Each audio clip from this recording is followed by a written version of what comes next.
And we are live. Tonight we are running the webcast, Reinventing Tattoo Design, featuring Russ Abbott and Tattoo Smart, with special guests Damon Conklin and Brad Wooten. It's pretty awesome, some of the demos that we saw to begin with. The last video that we just did earlier today on the Reinventing the Tattoo podcast series was with Tommy Lee Wenkner. Pretty sick, so you should definitely hit the archives for that. Now, this is the perfect time to share this around so that more people can watch these things. It's pretty awesome. And we are streaming out through the Facebooks and the YouTubes. So while we're making sure that all the streams are working, I'm going to talk about the upcoming events and then two quick sponsors. So other Reinventing the Tattoo events, I'm checking this out on the new iPhone app. If you do a search for Reinventing in the App Store, Reinventing the Tattoo, you'll find it. Android's coming up later this week. So let's see. Tomorrow, December 16th at 7 p.m., we have Live in the Castro. Haley Adams and Jess are co-hosting straight from the San Francisco, from the Castro. The first guest is Leslie Ma, and they are deep into the queer punk tattoo scene, and it's going to be a lot of fun.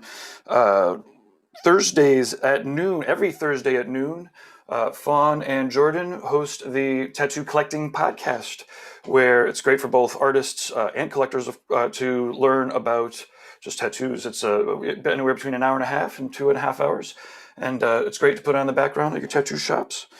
Also, let's see, Sundays, we're doing art jams this Sunday evening.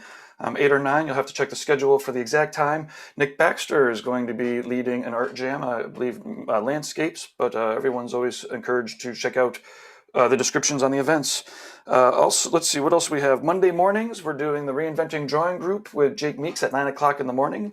Noon on Mondays, Needle Jig has Let's Talk Tattoo interviews. He interviewed Renee Little. It was an awesome interview last Monday. And then every Monday night is Reinventing the Tattoo subscriber night. So it's all the artists that subscribe to the Reinventing canon doing exercises together. And they're pretty amazing. You could check out, every once in a while, a guy will do one for free. If you look up Andre Malcolm Finger Waves, awesome, two long webcasts. If you wanted to get a sample of that. So yeah, that's what makes this happen, is Reinventing the Tattoo. So yeah, go please subscribe. Hopefully Guy will be beaming in. I know that he was tattooing, but he should be here any minute. Okay, we've got two sponsors to make sure that we plug, because they're helping make this free. Inkjet Stencils.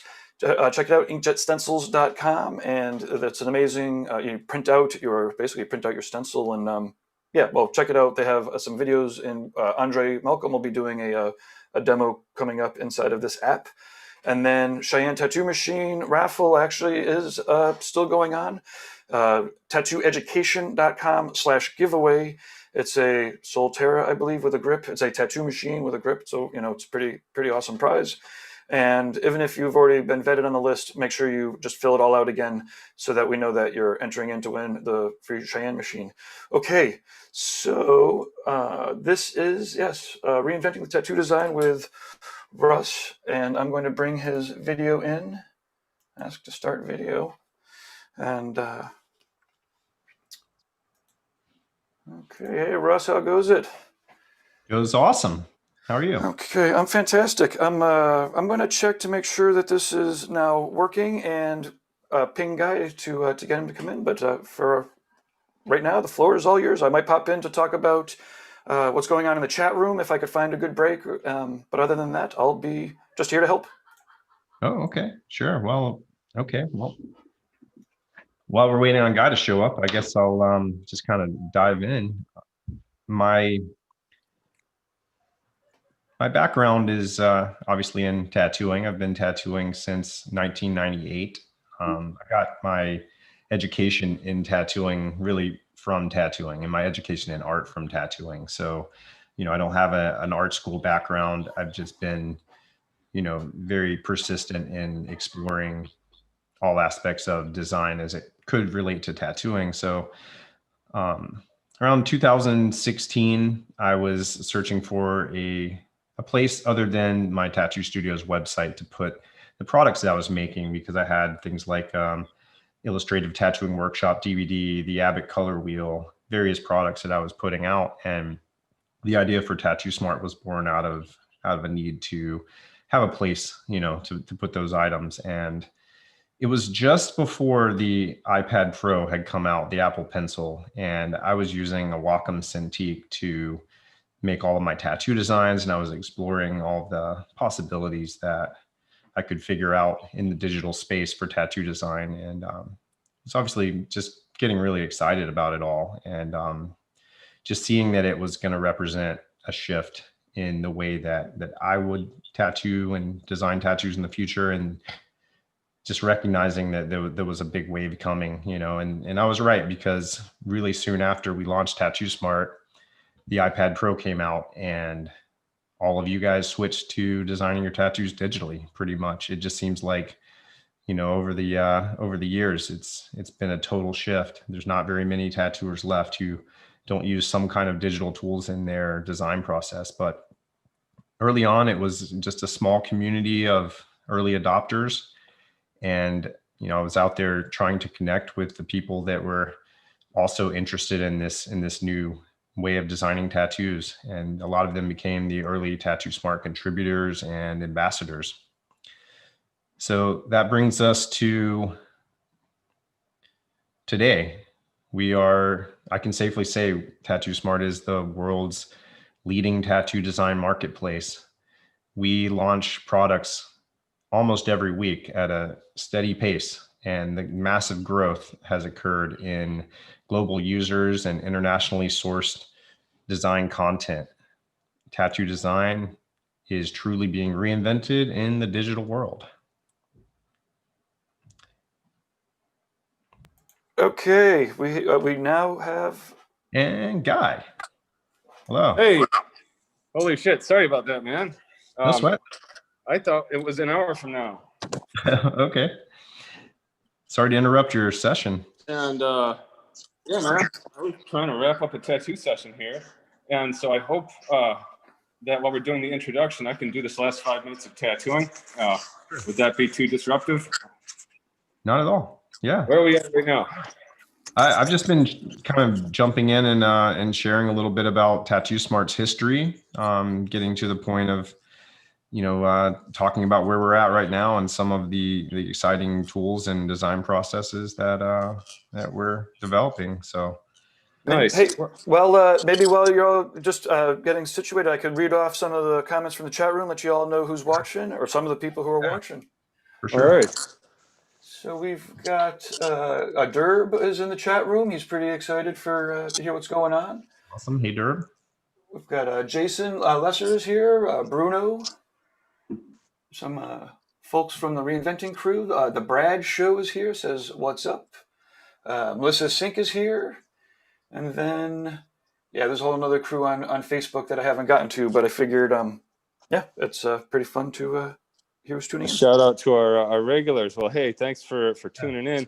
And I was planning on giving this, proper introduction to Russ, but many of you already know Russ. He's been kind of a major fixture in terms of not just being a highly visible tattoo artist and shop owner, but also always been kind of pushing the edges of the design process. As long as I've known Russ, he's been interested in technology, and he's always had a lot of ideas. And so Tattoo Smart has really been a kind of a leap into the 21st century. And he's actually, really slowed down his tattooing schedule and focused an incredible amount of energy in helping to bring us these amazing tools. So I'm super psyched to be able to look at some of them tonight. He showed me a few of them yesterday morning, and my jaw just hit the floor. So yeah, thank you, Russ. Thanks for coming to do this with us. Well, you're welcome, and thanks for having me. It's been so you guys did the Wacom weekend, right? Huh? Yeah. So, Yes.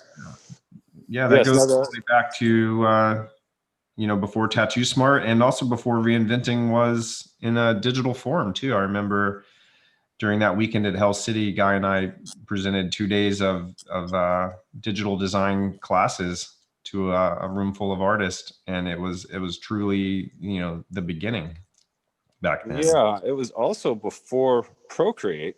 Yeah. Or, you know, before it was really a thing. And so, you know, it was all Photoshop based back then. And of course, Procreate has become the industry standard. It's a lot more accessible. And, you know, of course, an iPad is way more portable and user friendly than a Wacom tablet in a number of ways. So, yeah, I mean, it seems natural that that's where this tool development has gone. And I think it's awesome how Russ has invited a lot of his artist colleagues to design tools. Yeah, man. It's become a, you know, a marketplace more than I could ever produce individually. You know, it's really a collaborative process, and it feeds off the energy that other artists bring, you know, as they discover new tools or processes, then they have ideas and they want to bring them to the platform as well. So, you know, I really feed off of that. I've got some of my own products on there, and, you know, maybe once or twice a year I'll put something on there that I've created myself. But for the most part, I'm more of a collaborator. You know, I'm more of a, you know, a producer in a way, you know, with the projects that we're doing with various artists. This product that I want to show first is a product that I did create entirely on my own. This is a product that replicates spit shading in watercolor on paper, like an arches type of paper. And the actual paper itself was sourced from real paper. With the help of a friend, I tea stained and coffee stained a bunch of papers and photographed them obsessively, you know, like with a very careful attention to the lighting and focus and detail. And we've got all these papers in here that are, you know, straight from authentic sources. And this is the entire library of the papers. I'll just grab one here. And usually, you know, when I work from my library, I don't want to mess up the original. So I'll swipe and duplicate, take that piece of paper and drag it out. And then I can open it up. And in this file, there's a whole bunch of layers that I've already created. And the idea here is that there's actually a whole lot of digital design knowledge and know-how that's sort of encoded in these layers. If you were to just start out and take a picture of any watercolor paper off the internet and put your drawing on it, you wouldn't have nearly the same realistic, authentic effect that we have here. So you can turn off the layer that has the logo in it. And we'll start here at the bottom, this base paper layer, toggle that on and off. That's actually the photo of the watercolor paper. And then we have these layers here for sketch, a few layers for color, which you can add more of your own layers for that. Here's a layer for your black, here's a layer for lines, and here's a layer for your white. And each of these have some unique settings that make them work better with the paper.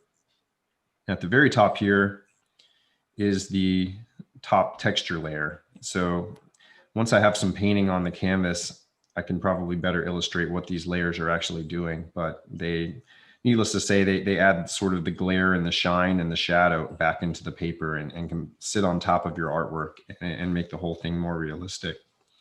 So is the top texture layer something that you added in addition to the scan of the paper? Correct. So, one second. Had to mute myself and cough a little bit.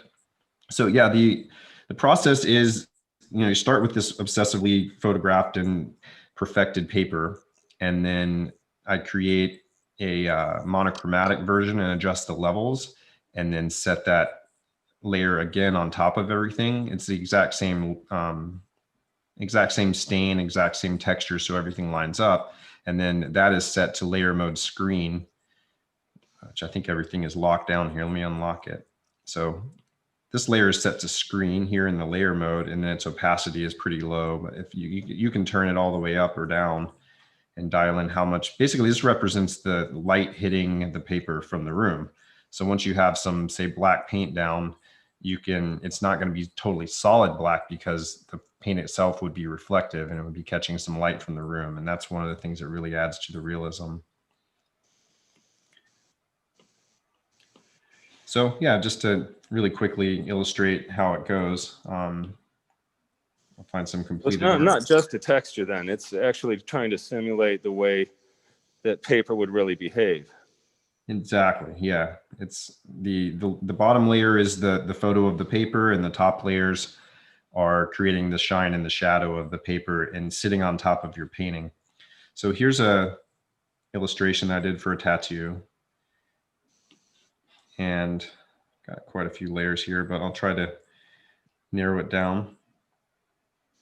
So if we just look at the lines here, you know, another thing, the brushes in this set are made to replicate the way that paint would sit on a textured paper. So it's not a perfect black line. I think that it's important to, you know, have a line that's going to bleed a little bit the way it would in this type of paper. So we have some of my favorites. We have the 3 different Sharpies. So this one's called a new Sharpie. And if you take away the paper base a little bit, you can see it's got a blurry, kind of jittery edge, a rough edge like Sharpie would if it would bleed into the paper. And then we have another brush in the Sharpie series here called Used Sharpie. And so this one, if you lighten your pressure a little bit, it gets a little bit sketchy, like a Sharpie that's going dry. And it feels a little bit Many more. of us will keep those in our kit because they're useful. We know they're useful. Exactly. And then eventually your Sharpie dries out and it's not creating much of a line at all. So we have a marker for that too. If you go over it, then it gets darker and darker. So it's a attempt at recreating these tools that artists use in the real world. So natural media brush set. And then from, you know, after you get your outline done, go ahead and start that. Lines, okay. So there's my lines. And then you can move into putting your blocks in. You might use a layer for that, of course. And I have a brush that I like to use to paint. It's called Use This to Paint. And it's brilliant, right? Let's see, what do I want to work on here? Let's just say that I want to just put a little bit of shading right in here. Well, you got to fix that. Hold on. So this is just a paintbrush that if you turn it on its side, just like a real paintbrush, it gets thicker. Or if you hold it more vertically, you get a smaller tool. So you can just use this to apply paint like you would a small round brush in a spit shading painting. And then from there, you'd want to switch to the smudge tool and grab one of these brushes at the bottom that says set to smudge. This one's called a running blend. And just like a wet water brush with spit shading, you can start to pull the paint out and create that fade. Yeah, and I love the smudge tool to begin with, and I think it's awesome that you've just tweaked it a little bit to kind of, you know, mimic the spit shading look.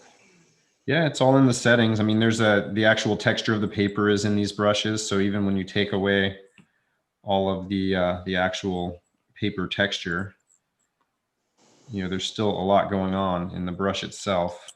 For example, just kind of lay down a puddle here, switch back, and then you can see, I don't know how clear the resolution is on the Zoom screen share. I can see really well, but yeah, when you say lay down a puddle, you're basically just providing a bunch of color for it to smudge.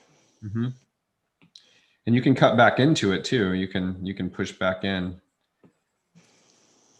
and use it kind of like an eraser.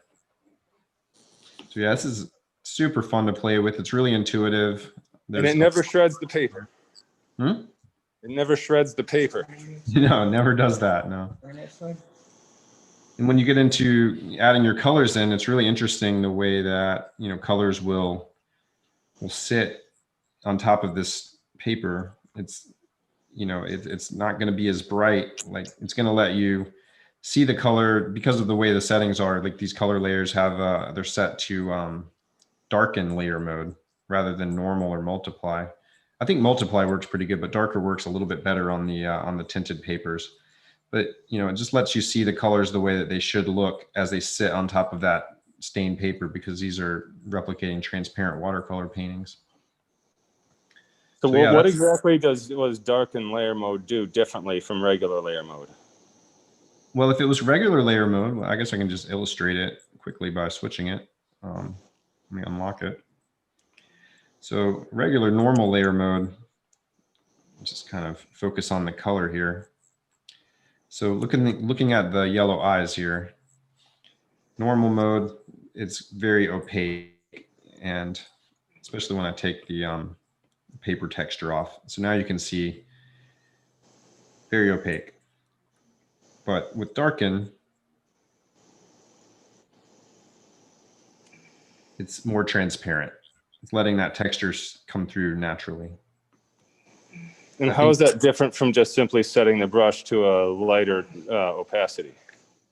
There's definitely a difference. There's a visual difference in that. And I mean, you might find that you like the, you know, one effect over the other, but when I was doing my experiments with this, I really just wanted to set people up with a file that would have the settings that, you know, would be more optimal, so they could just jump right in and maybe even learn by discovering, why are these layers set to something differently? What, you know, what is encoded in this that's been created by Russ for me to understand, you know?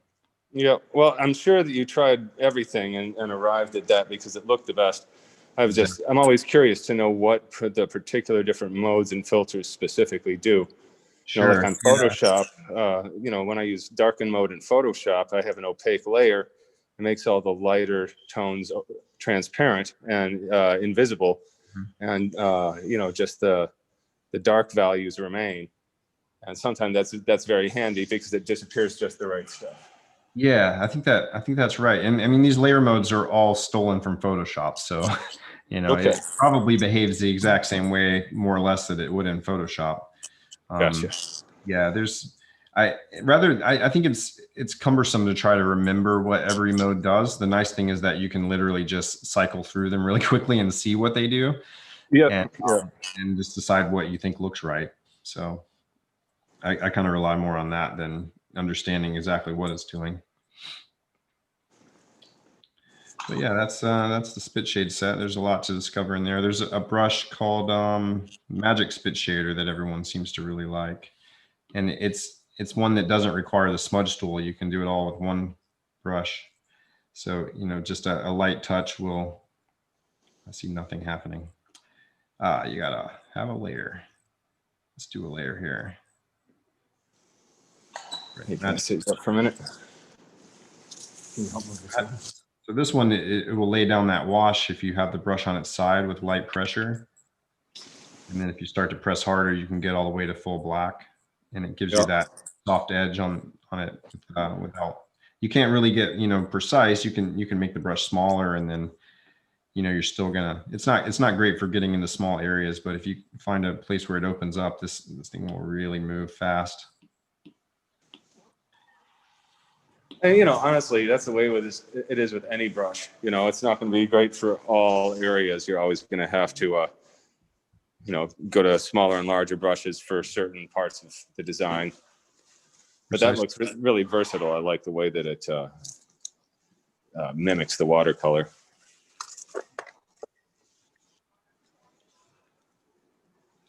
Want to move on to something else? Okay, yeah, it's beautiful. So yeah, there we're seeing the papers and the spit shading kind of simulation, which is, you know, really very effective. You know, I mean, some people might be completely fooled, think it's analog. So all right, what are we going to see next? All right, so this is a tool that I developed with Cheyenne. They provided me some very detailed, precise technical illustrations of all of their cartridges. Oh, nice. So we made a set of tattoo needles that behave as closely as possible to the real thing. and they're exactly the same size as Cheyenne cartridges. So the idea here is that, when you're lining your piece, you can use the exact same size liner that you would use in a tattoo. And if you'd like to achieve a whip shaded sort of, magged look to your digital art, you can use it for that. And I think one of the most interesting possible uses for it that we're starting to see is training. When you have an apprentice who's, hasn't quite gone to skin yet and has a mentor there to show them what the process of tattooing typically is, they can go through, and in a lot of ways you can replicate the real process of tattooing. So I made this file here that is designed to help you practice as if you were a tattooer, and it comes with the set. So the idea here is we've got, I'll take the instructions away. So I just used a stamp of a design from one of our flash stamp kits that was made by Aaron Francione. It's just a panther head, and I used purple so it would look like a stencil. And if we go through here, I'll make a new layer and select black color and get to the brush set. So this is the Cheyenne Brush Set, and I'm looking for a, let's say a 9 liner. Let's see how that looks. Of course, they have an insane number of different cartridges too. I think there's about 50 in the set. There's also some variants, so some slightly different settings on some. Yeah, let's try it. I think the 9 power is the right one. I wait for this. So I mean, there's obvious differences between real tattooing. I can move this fast and still get a black line. You can't do that with the tattoo machine. So it does take someone there to say, hey, go slower, go faster. You want to avoid, I think, if you're trying to teach someone how tattooing works, you'd want to avoid pinching and zooming and all that, and just force yourself to just do your best to follow it without moving too much. Right, and that is one of the disadvantages of designing digitally, is we can zoom in as much as we want, and it sometimes gives us a very unrealistic sense of scale. And you can end up, for example, making details that are way too small for the actual tattoo. Exactly. So I try not to use any of the, there's not a lot of streamline on these brushes either, if any. There's just a tiny little bit of streamline on there, which is the Procreate, ultra smoothing option. It can really take away all the wiggles from your line work. But yeah, if I were to go through the whole thing, it would end up like this. I can take the stencil away and really just see what I've got, all of the little wiggles and all of the things that occurred without me ever really undoing anything, and it's a little unforgiving, but it's also very telling, of what you can actually do. And, just, it really gives you the opportunity, with a mentor, to have little things corrected about your hand position and your hand speed and your just general approach to which lines to do and where to start them and what strategies of tattooing might be. Yeah, now we just need to make it so that wherever they rest their hand, the stencil starts to blur. Exactly. And then we get into the mags, which this is an example of it all shaded in with the mags, but I can kind of show you what the mags do real quick.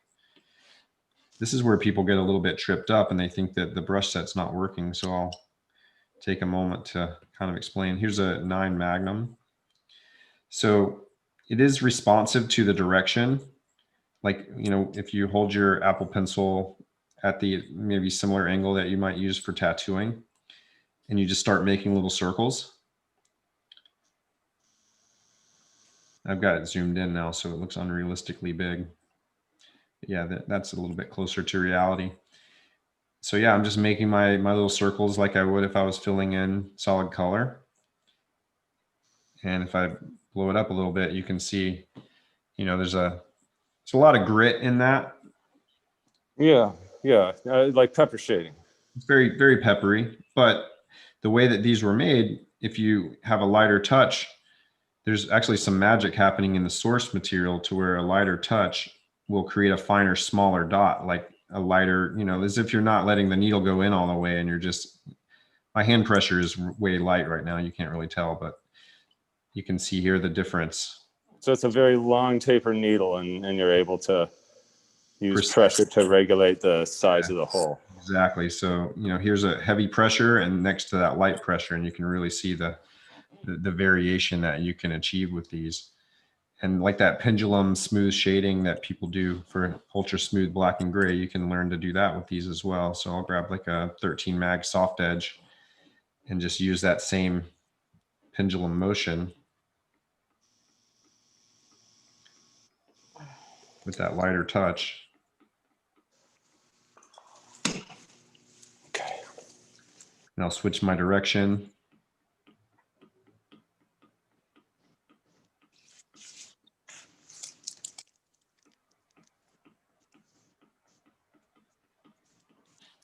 Got some questions from the chat room. Damon Tesh asks is if you can make it so it twitches and moves around a little bit too. Absolutely, it's always moving, it's always twitching. It's impossible. Basically, you mean like a jitter? So yeah, just you can take it all the way to, you know, fully colored in. And then if you want to get really geeky, you can make a healed version of the same tattoo by copying all those layers and then changing some of the settings. So for example, like the white here, instead of being pure bright, I've lowered its opacity down 10% and also set it to soft light instead of when it was set to normal. It was super bright. Like maybe white kind of looks like that in a fresh tattoo after the redness goes away, but we know that white doesn't work like that. So, you know, with someone who has a trained eye and can show you the reality of it, you can replicate it with these tools. Like something like that. A couple people asking about if they could ask questions, and I would say put your questions in the chat room, and we'll probably do a little Q&A at the end so that you can go through your thing. But people will be able to get their questions answered at the end, so stick around. Cool. So now we get into the next evolution of Tattoo Flash. So if you're not a Tattoo Smart user already, you may have no idea how far our library of Tattoo Flash stamps has grown. I spend most of my time now working with a global community of artists to create Tattoo Smart packages in every single style and every subject matter. And it's really, really growing huge. This set here that I'll demo right now is a recent launch. It's called USA Military. It's by one of the Ink and Dagger artists, David Izzy Irizarry. And this set is very street shop oriented. It is going to contain all of your, you know, logos, say like Air Force logo. You know, everything is just a really clean line drawing, like ready to tattoo on a client who maybe doesn't have a lot of time to spend working on a design. So we have everything from all the logos, anchors. We get into a few banner options. We've got 2 different versions of this design that you always see. There's the battle and the sea the land and the sea version here with the flippers. So just all of those typical military tattoos, but then we get into some fun stuff that tends to go with it, you know, like the cemetery and the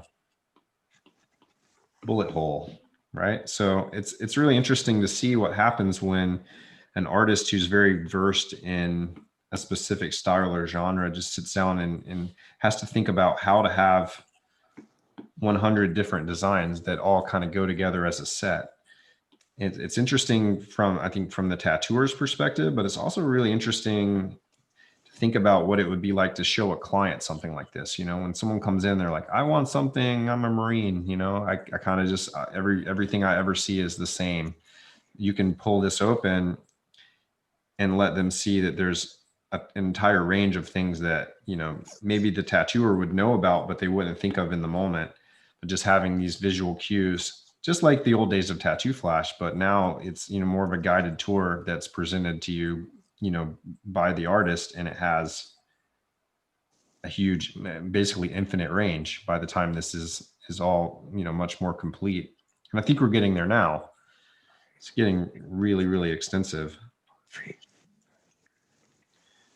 This set has a really fun section of like silhouettes here, you know, so you can do something where you've got this right here, but then there's like an explosion behind it, perhaps. Let's see, where's the explosions? So this is one of the things that makes it very different from traditional Flash. It's not just a digital library of designs, but you can start combining these things in all kinds of different ways. Yeah. Right. It's a compositional tool, and it's insanely fast to access different ideas and mix and blend styles together, and just, you know, show your client a whole lot of concepts in real time and gauge their reaction to them. And I think that's what's really exciting about it. You know, it's just a totally new way to you know, get through the early stages of the thought process of designing a tattoo.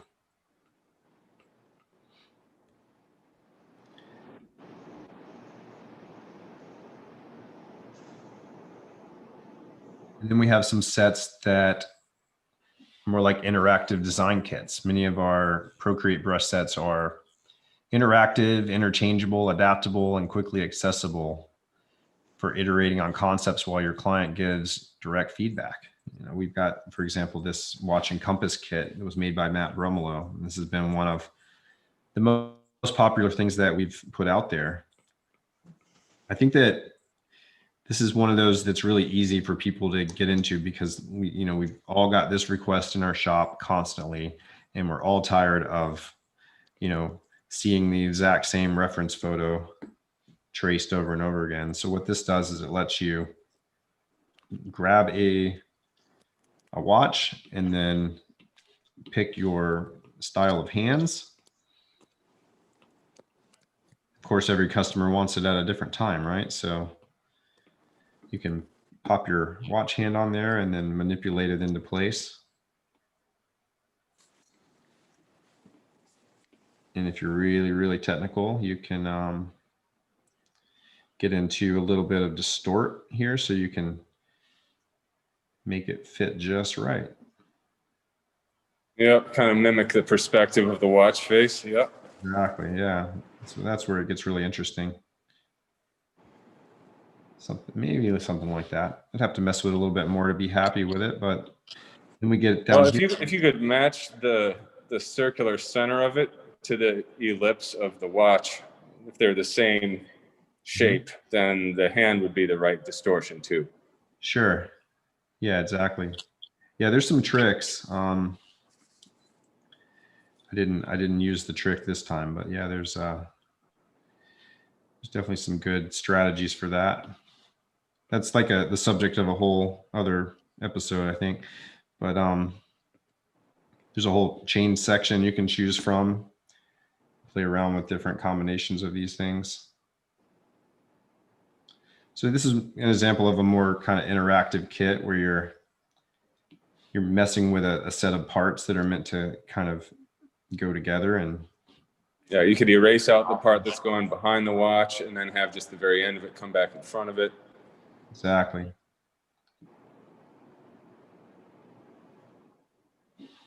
Yep.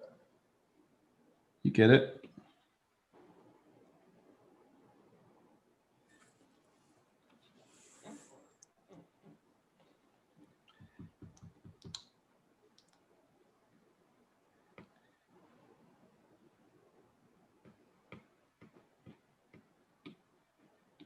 So I'm just trying to imagine the number of designs that you must have in the library at this point.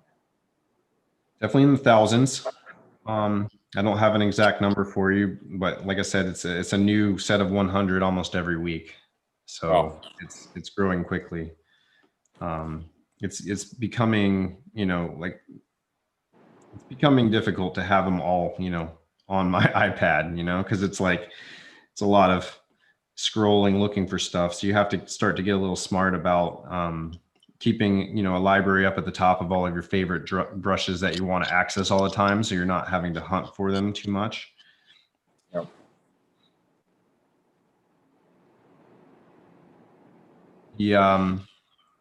you know, from the more street shop oriented stuff that I just showed you, I think it's getting really, really interesting. You know, like this set here from Holly Ellis, which is the second installment in her Girl Head series. So this one came out recently. It's called More Girl Head. And so More Girl Head is very traditional faces and hairstyles that are on the same perspective as the faces. So you can select a hairstyle like this one here, make a new layer, and then go back into the set of expressions, which are all subtly different. And you can grab a face that you like and kind of pull it in line there. And Holly's got some nice little guidelines to help you, you know, but if you want her to be, you know, like super ugly, you have that option, or you can put her where Holly thinks she should go. Right? And you can go through and make your own choices too, right? So, you know, maybe you want to mess around with, ooh, not like that. If you want to mess around with just grabbing the mouth and making it slightly different.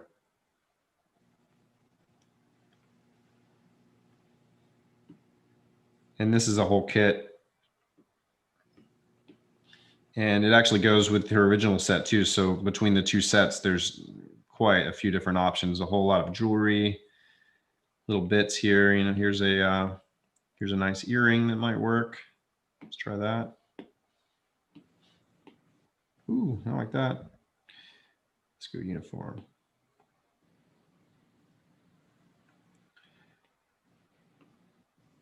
So yeah, you know, this could be a tattoo design that's ready to go, or you could, you know, just reduce the opacity of everything and use it as a base for your drawing. Yep. Yep. So they can be redrawn in your own hand, but you've got a customized, so you haven't just found something on the great Google. Instead, you've put together parts that are intended for this, but that are, no two people are going to put together the same exact expressions. I guess it's mathematically possible, but you know, you got all these ways that you can mess with things, right? You know, even getting like, you know, you can get pretty crazy here. But and it's also possible, of course, to mix it with other sets, right? So that's where it gets really interesting, as you start to pull elements together that were created by different artists.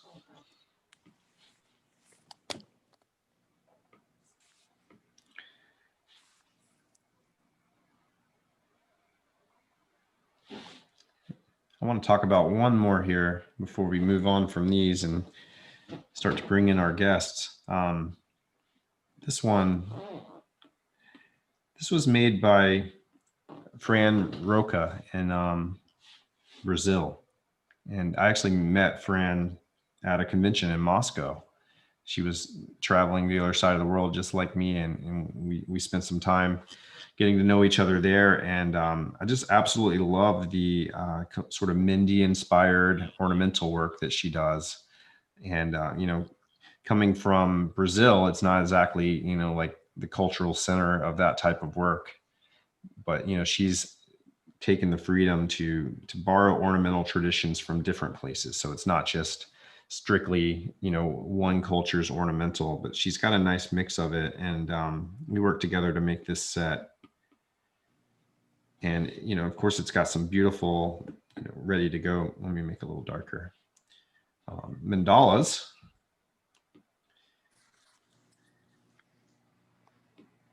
What am I doing? Right, so beautiful mandalas, wide range of those. And then we get into these mandala type flowers where it's like a portion of a mandala, but with like some leafy bits. She's got a whole range of those. We've got some repeater brushes. Just really, really beautiful ornamental type stuff.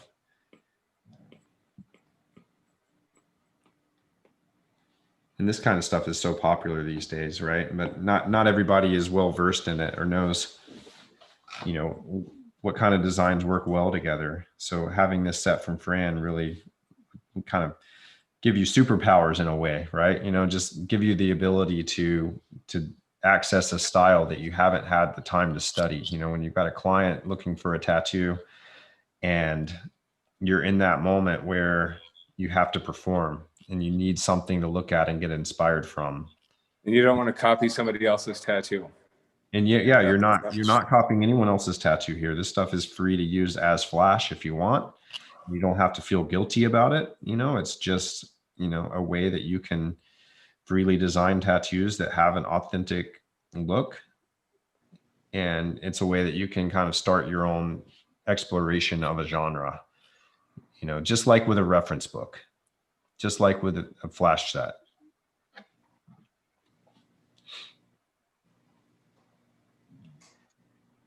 I guess I got one more for you because I'm excited to show you some of the Japanese stuff that we have. We launched 4 sets this summer in the Japanese genre. This one here was done by Elliot Wells, and it's much more stylized. Elliot has a very, you know, he has a lot of strong voice in his work.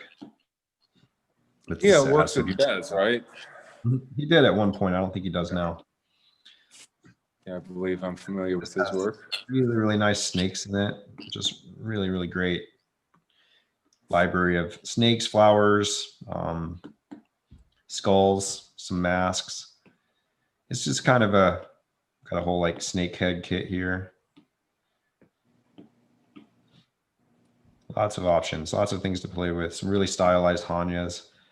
And then in some of the other sets, we go, you know, to the other side of things like, you know, door set, much more simple, much more traditional. You know, it'd probably be. So, you know, right now we're looking at you. Yeah. I wasn't sure. So all those times I was talking about Elliot's set, you weren't seeing it. Sorry. Let me pull it back up. Let's see. I was admiring the fine resolution of your webcam, though. Yeah, it is very, very nice. So there's one of the Hanyas I showed. Oops. Yeah, nice. Yeah, but yeah, I can see what you mean by it. It's very stylized. Snakehead. Oh, yeah. We got some really great full snakes. Here's a different one. Oh, yeah. Yeah. A lot of character in those. So yeah, those are more on the crazy side. And then I was talking about this set here from Door. Door's an Israeli artist. And really, really great. These stencils are just perfect, you know. Yeah. Really, really nice. You know, super simple, ready to go. You know, basics of standards of Japanese, you know, and between the 4 sets, there's really, I don't know if there's too many subject matters that we don't have represented a few times. You know, it goes all the way to things like this guy, Hiyotoko, that drunk baby looking guy. Right, and just like you were saying with Holly's set, you can then redraw this stuff in your own hand, but you've got the proportions right, you've got the characterization right, you've got things looking authentic, and then you've got the option to go back through it and recreate the design in your own hand. Exactly. With each of the Japanese sets, we included a few templates, back pieces, half sleeves, things like that, just to give you a basis for the backgrounds and some ideas to work off of. And maybe this is just something you would show to a client too, very quickly. Which actually reminds me, and there's another product that I really wanted to show today that I completely forgot to prepare for, but we have this set, and I think this is a really interesting set. It's very popular actually, but this one's called Protoplast, and it's a really giant set of human body templates that are output in multiple different body types. So you have your mesomorph, ectomorph, endomorph, and obese. So just to run through, let's see if I can run through a series here. I'll just kind of grab a few. So here's our obese, more obese woman. So, you know, there's 4 different ranges here, and depending on which one might match your idea of your prospective client or your actual client even, if you were looking for something to kind of compose on top of that would represent the type of body that you'd be working on. We have this, huge set just posed, and then they get into the body parts where you've got, just a single arm ready to draw on top of. And then we have that same arm output from 4 different views. So you can do a full sleeve sketch. This one's called Protoplast.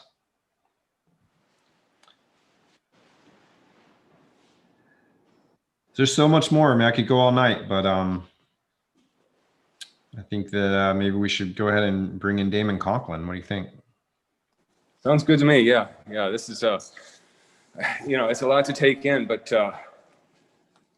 my head is kind of like trying to encompass the idea of like thousands and thousands of designs. Like if you've got a wall full of flash, Right. How many sheets have you got? Maybe 100 sheets, and they've got 12, 15 designs, so you got maybe 1,500, 2,000 designs on your walls, and you've already got that, and it's really just starting out, I imagine. Yeah. Oh yeah. We're just getting started. Hey, Damon. Hey, how's it going? Going well. Damon, cheers. Good to see you. What's up, guy? Good to see you, man. This is exciting. Yeah, it's cool stuff. I'm really happy that you could, sort of represent this a little bit, because you are, I don't want to say an old school tattooer, but you're definitely, my generation, and you came up using analog tools and learned tattooing more or less the traditional way.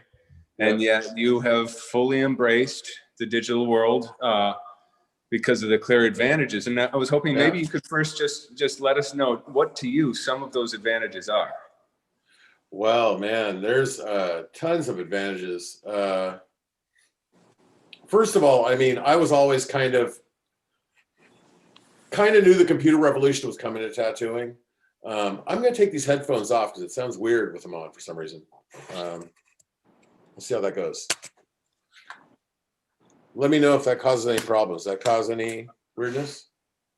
You sound exactly the same. So if it sounds better to you, then yes. All right.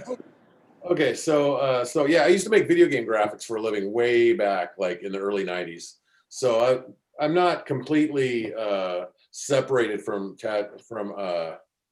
computers by birth, but I know that when new times come, you either embrace the new times and you enjoy the fruits of that new time, or you turn your back on them and they turn their back on you. And I like to grow as an artist. I like to be in touch with the world around me. And so, yeah, there were some things, I mean, I'll have to admit, I held on to the coil machine for a long time, loyal to the coil and all that kind of stuff. But I just saw too many like 1 and 2 year tattooers kicking my ass. And I'm like, okay, they can't all be that much better than me, right? And and eventually some friends started showing me some stuff. And again, being in touch with the world around me turned my attention when my own stubbornness was trying to work against me. And which is why I believe in working with people and being in community as a tattooer. But yeah, this iPad, you got a whole art studio anywhere. You can take it anywhere in the world. I've had this thing in Romania and Serbia and Turkey, all over the place, and your whole art studio is in there. It's amazing. Yeah, it's I'm a little bit later to adopt Procreate because I'm just so comfortable with Photoshop, being a 25-year Photoshop user. And, I've got the big Starship Command, large, Cintiq tablet and everything. And it's nice, right? But, the opportunity to just sit with the family with the movie on and use the iPad to do that, the very same job, have a lot of the same capabilities and some that you don't have with Photoshop. Yeah. Yeah, it's a great tool, man. I use Photoshop off and on throughout the years, but this, man, for tattooing, the amount of I went probably 15 years without doing a solid color composition for a tattoo. And I always took it for granted that I'd be able to wing it and figure it out and all this kind of stuff. And with this thing, I can just color drop stuff in real quick. I can take 2 minutes and at least get a rough color idea of what I'm doing with something before I actually do it. And why not take a chance in 2 minutes on a screen instead of, potentially messing up someone's back or, So do you feel like you are able to, do you feel like you're able to, I'm sorry, I just saw a text roll in, and it crossed my mind, but I'm sorry. We're going to have to skip that one because I just had a short circuit. No problem. I get those. Hopefully I'll pick it back up again. What we were just talking about before that, I'm sorry. Oh, I was rambling about being able to do quick color compositions. Oh, yeah. Okay, so my question was, do you feel like you're able to experiment with things that are a little more daring, and that you're doing things with color on skin that you wouldn't have done if you don't have a chance to audition them digitally? Absolutely, no doubt about it. I did stuff today while tattooing that were direct benefits of me having the latitude for exploration that I have with the in digital work directly influenced what I was doing not 2 hours ago on a tattoo. Yeah, the piece that you there was an outer space piece you posted maybe 1 or 2 days ago with that triangle finish. Yeah. That was, I mean, I can really see how your tattoo work, it looks a lot like your Procreate work. It's crazy that way. You know? And I mean, that's why I asked you that, because your color use is, it doesn't look like anybody else's color work. Thanks, I think. Yeah. Well, I mean that in the most, in the most positive way, because that's a hard thing to achieve. Yeah. I guess I've always been lucky that I have a strong sense of personality, and that comes out in my work. But yeah, it does tend to emulate whatever secondary media I'm using at the time. When I was using markers, it tends to emulate that. When I was oil painting, it tended to emulate that more. But I just feel a really strong connection between how much digital drawing has to offer to my tattooing, just in the amount of changes and versions I can go through in a rough sketch format at the very beginning, like laying the very foundations of the idea all the way into coloring and advanced rendering things. I can try them all here. Even like Russ was saying with the needle sets and there's just so many ways to replicate what I'm actually doing in a tattoo on here. It feels like cheating sometimes, like I have an unfair advantage, Well, you know what? Everybody else now has, getting unfair advantages too. Just like you were saying about the new tattoo equipment. You need to keep up with these unfair advantages. That's when it becomes unfair, when you don't have access to it. But if you have access, in some ways you almost have to at least try it and see how it fits.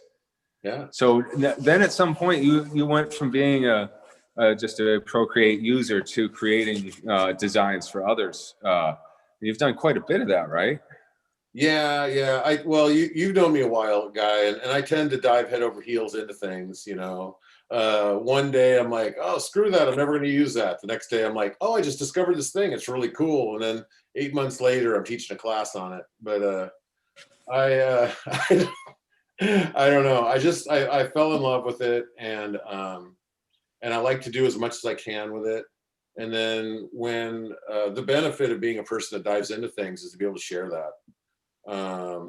And as far as like making a stamp set, when Russ got a hold of me for that, I was like, I've always thought of images that way anyway, where like I'll draw random little images, and I always think of them as pieces in a puzzle that can be put together later, and then I might draw something else. I'm like, that's another piece that goes with that piece, and so to have them all like in a format as like little brushes, I'm like, this is a game changer. This is the computer actually catching up with something my mind has been wanting to do for a long time. So what does it feel like when you see tattoos that people did using your stamps? It's cool, Guy, because they always do things that I wouldn't do with them. I mean, the drawing touches that they put in are things that like I may not have thought of. Color applications and concepts completely, you know what I mean? Like it gives me a brand new ideas about ideas that I've already had that went a different direction.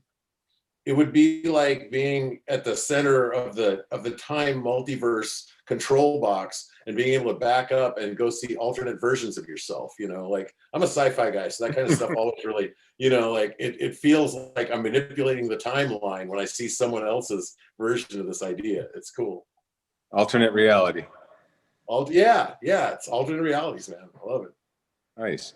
So are you going to show some of your stamps here? Yeah, totally. Let's see here. What is the best way for me to do that? Would it be, could I zoom in from a phone and that points right down to my iPad? Could that be a thing? Exactly like we did yesterday or the day before, but yeah, that'd be perfect. Yeah, cool. I'm prepared to do that.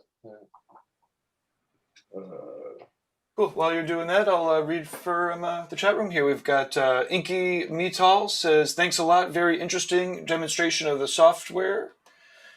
We've got, let's see, Isnard Barbosa from, I think he's originally from Brazil. He's in Dublin now, though. Says, very educational.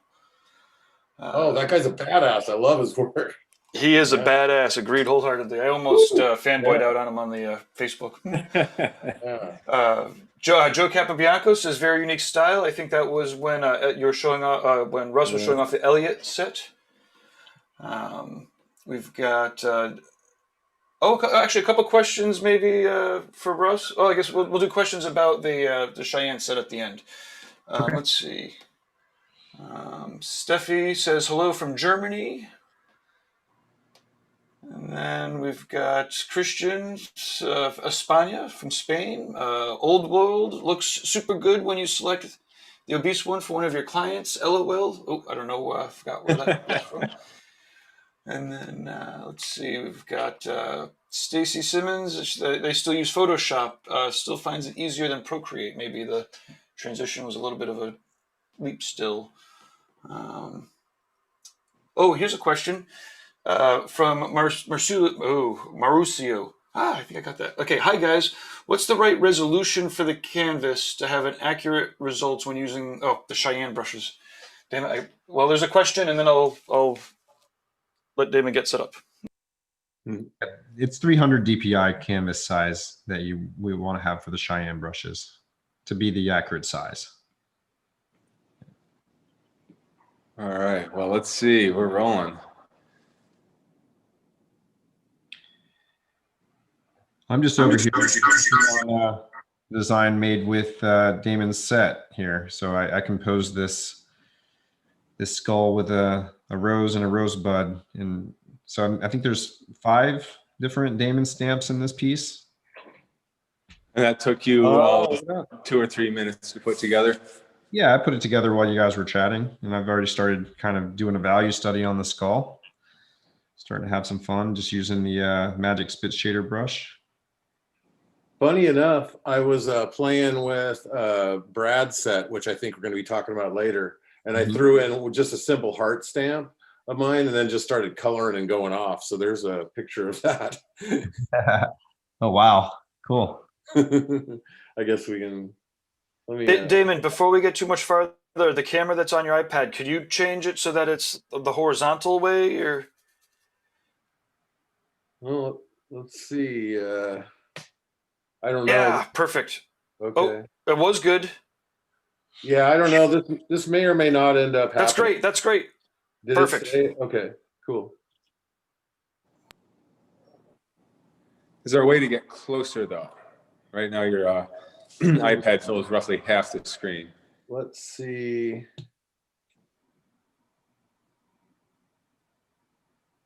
Getting there. Yeah, I I don't know. That might. Well, You're doing Do you great. That's have great. do you have like a shoebox that you could put your iPad on or something like that? well, I don't think I'd be able to get my hand in between That's the as Ah, big as gotcha. that's as big as you're gonna get it. That looks Okay. great. Sounds good. Yeah, I mean, when it's full screen, it should be great. Okay.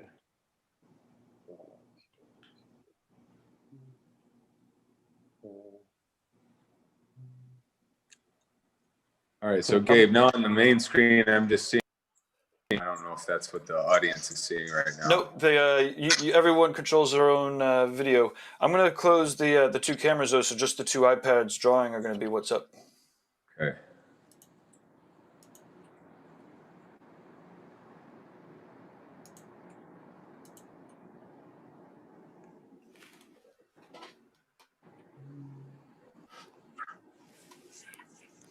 So yeah, we got the two iPads going out here. This looks great. Fun. Make a bunch of layers so I can do different things. And then, yeah, just picking through stuff, you know, we throw a little heart in the hand, make sure that's on another layer so I can change the sizes. And yeah, maybe we'll make that just to give it a little bit of visual interest. Your voice is real quiet. Oh, that's because I'm far away from the my one thing, probably.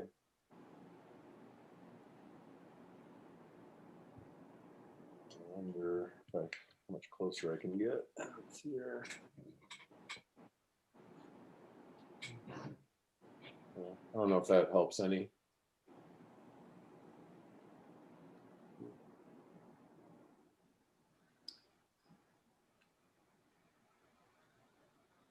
Oh, I see what's going on. We're looking at your screen upside down, so. Oh, is it upside down? Shit. That I don't know how to fix. Sometimes it's hard to convince your phone which way to look. But yeah, Russ is just cruising. You can tell that he's very familiar with these tools. Is it still oriented correctly? Yeah, that's great. If you Yeah. push it over to center. And now up just a tiny bit. Now you're centered, perfect. Cool. Awesome.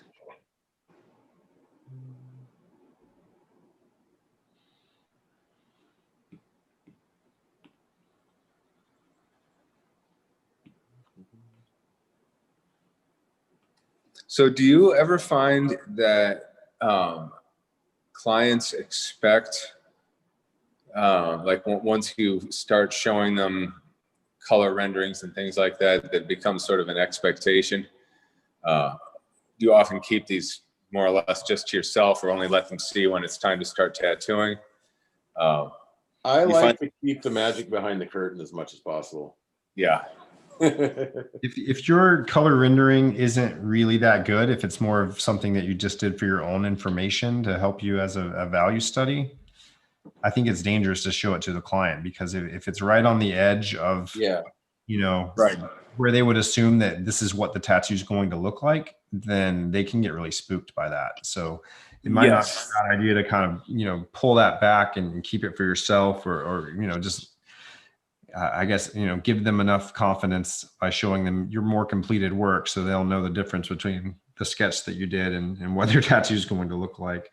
I had that problem really early on when I started doing digital, and it actually was my best attempt at making it look good when I wasn't as experienced, and my client was freaked out, and I realized that, like, you know, that's not normal. Usually I show them, you know, just whatever I was able to cobble together on tracing paper with a little like value study quickly, and they're totally happy to take the ride. But, you know, once I started getting into digital, I realized that, you know, that It changes people's expectations. Yeah, it's sort of a different psychology. Mm-hmm.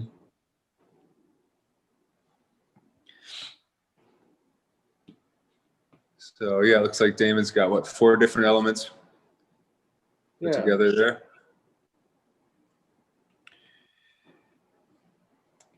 Yeah, you can definitely compose something very quickly with these tools. And I think one of the main benefits is in that client consultation setting, you know, where you're literally just, you know, a lot of times I find that my consultations are an opportunity to discover an idea together. You know, I think it's a lot more interesting when they don't know exactly what they're going to get until we have our conversation. Totally. You know, and I want to feed off of what I show them and what excites them and what, you know, it's a lot more fun that way for me. But being able to, you know, sketch on top of a photo of them or drop one of these, you know, images in rather than, you know, having to, you know, struggle to kind of quickly sketch some imagery that I'm not as familiar with. I mean, it's one thing if you know, only do the same style all the time, if everyone knows that you just do roses, and of course you're going to get really fast at drawing roses and you're going to be more comfortable with that. But when you're, you know, working in a diverse range of subject matters and you're trying to cater to a wide range of clients, like there's just no better way to work than, you know, starting with a library like this that you can access like super quick, you know. It's a game changer for sure. No doubt about it. Well, and the thing is the library of I mean, the larger like Tattoo Smart library of stamp brushes is pretty comprehensive. Like there's a lot of stuff there. So in some of them, I just have things that are things I don't really like to try to draw. And I can get one of those out and throw it into a design that includes that. And by the time I've ended up finishing the design, I've changed it enough that, you know, I still feel pretty good about it. My customer still sees it as something, as a creation of mine for them. It's different than what anybody else would make. And I just saved a shitload of time and freed the drawing up from all the things I might have done wrong because, you know, I'm not good at drawing watches. Yeah, or let's just say the, you know, like the Japanese set, even if you're going to draw almost the entire design on your own, but, you know, there's a cascade of cherry blossoms going through it. You can save yourself 2 hours just using the cherry blossom stamp. And of course, 100%. you know, you always have the option of hand tracing over that later on and giving it your own feel. But just in terms of getting that initial layout down and making sure that those blossoms aren't wonky, because it's very easy to make them wonky if you're not careful. And it can be a slow process. There's also just the option of changing it on the skin, you know, just laying down 100 of the same cherry blossom and then like finding something to do and not following the lines exactly the same. So yeah, absolutely. Oh, I actually love doing that kind of stuff. Clients are super impressed with that kind of stuff, and it's fun. I don't know. It's like getting to break the rules and getting rewarded for it. It's fun. The stencil is merely a suggestion. Yeah.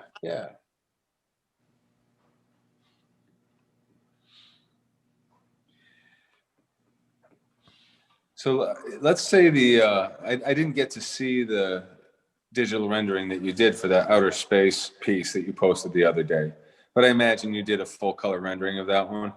Well, I did. Let me see if I can find it. I did a really ugly comp. And if I can find it, I don't mind showing.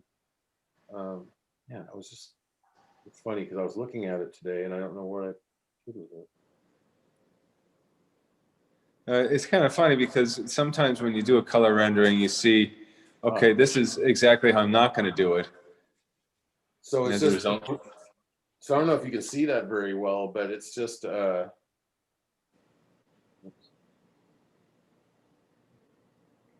yeah, it's like, it's really slapped together.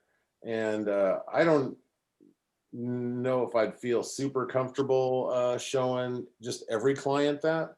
But it gave me enough information and it kind of got me into thinking about the way I wanted color to flow through the piece and how I wanted color to transition from one to another, where I wanted the brightness to be and where I wanted the darkness to be. And that was all I kind of needed to get out of it. And I did that. So yeah, but yeah, this particular drawing is not very tattooish at all. Not at all. Oh, no. And so if you showed it to a client and said it's going to be this, not really at all an accurate representation of how it would look as a tattoo. It can be very confusing to a client that way. As a matter of fact, I showed it to my client and he was a little confused, but he trusted me. I could tell he was looking at it like, and then that's, that's what it ended up looking like. And yeah, I freaking love that piece. Thanks, man. Thanks. Yeah, it's super fun. Super fun. I'm showing the tattoo now. Looks great. Thank you. Thank you very much.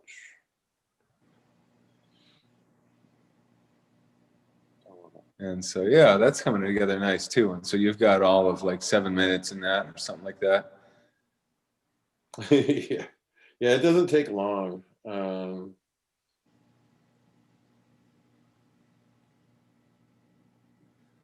So yeah, this is definitely a nice transitional place between Flash and completely custom drawing.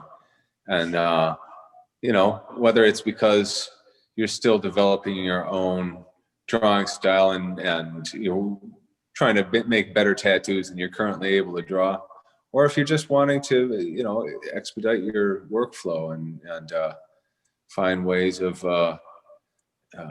being more efficient and getting your designs ready faster. And you've got the option of using them verbatim, and you've got the option of redrawing. And like the piece that Russ is doing right now, I could totally imagine if I were to slap another layer over that and redraw it in my own hand, it would still be a really great perspective on the skull, and the flower layouts would still be really nicely flowing.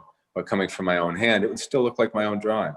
So, this is a lot of ways to get away from either using straight up Flash or just simply looking at Google references and doing things based on that. The heyday of Flash, remember when people, when you could reliably make a 10-sheet set and sell it, sell 100 copies. Oh, I came up off of that stuff, man. I had so much fun.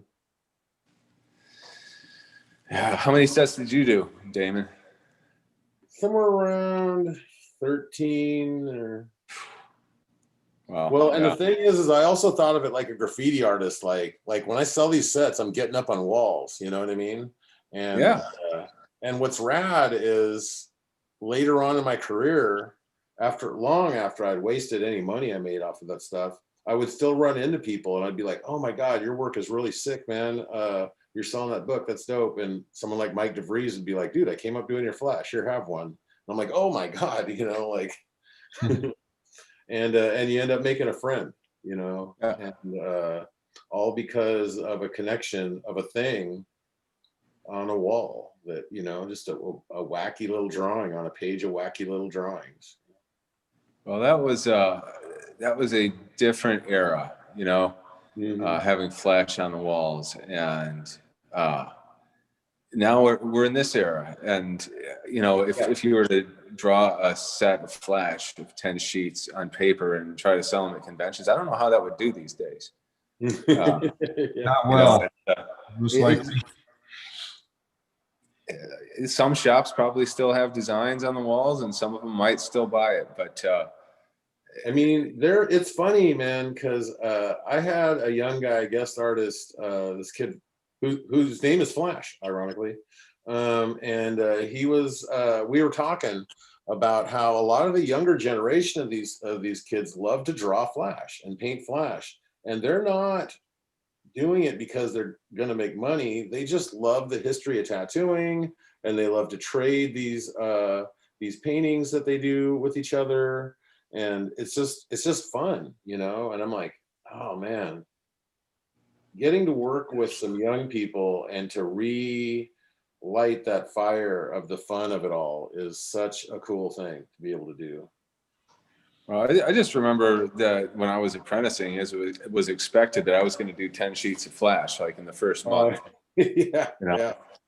And then I had to color a bunch. Before that, I had to color a bunch of Flash, and you had all these sheets of Kerry Barba Flash and Cliff Raven and Rollo and Oh man, yeah. yeah, good stuff. And all of it was just, you know, shaded line drawings that, you know, he'd gotten these oversized Xerox copies of, and it was my job to color them. And man, that was an important education. You know, I like the way that I shade my tattoos now.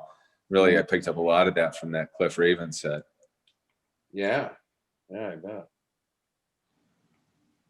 And then like that, Russ's drawing becomes color. I blinked and missed that process. That'll happen with Russ sometimes. Let's see. Tommy Lee Wentner says hello. Hello. We had a great conversation earlier today. Yeah, I caught a little bit of that one. That was a good one. It must be very early in the morning or very late at night for Tommy. I'm not sure which. Well, let's see. It's 6 hours later than it is for you guys, I think. Yeah, he's 3 in the morning. Oh, okay. Nice. The night's young. Oh man, I remember being young and being up late. Young, like when I was 49, you know. Yeah, I remember like the last time I was up till 3 in the morning was last night, working on Christmas packaging for people. And the previous time before that was the night before that. It's a party, I'll tell you what. It's a glamorous life. Yeah, no doubt, right? I'm not complaining. I'm glad people are buying stuff. Hell yeah.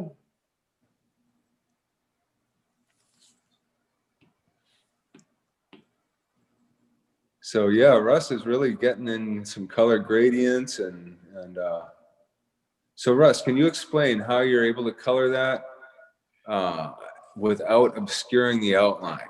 And Sure. You're not going outside the lines either. Yeah, let me do a quick demo here on a process that helps. So obviously coloring in a different layer, and I've got that layer underneath all the lines and the black work. I'll make a new layer and can look at some strategies for coloring in a flower really quickly.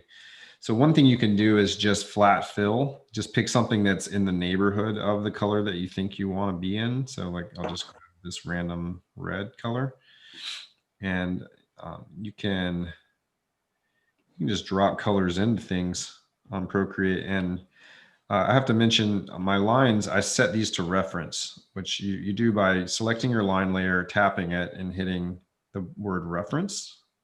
Okay.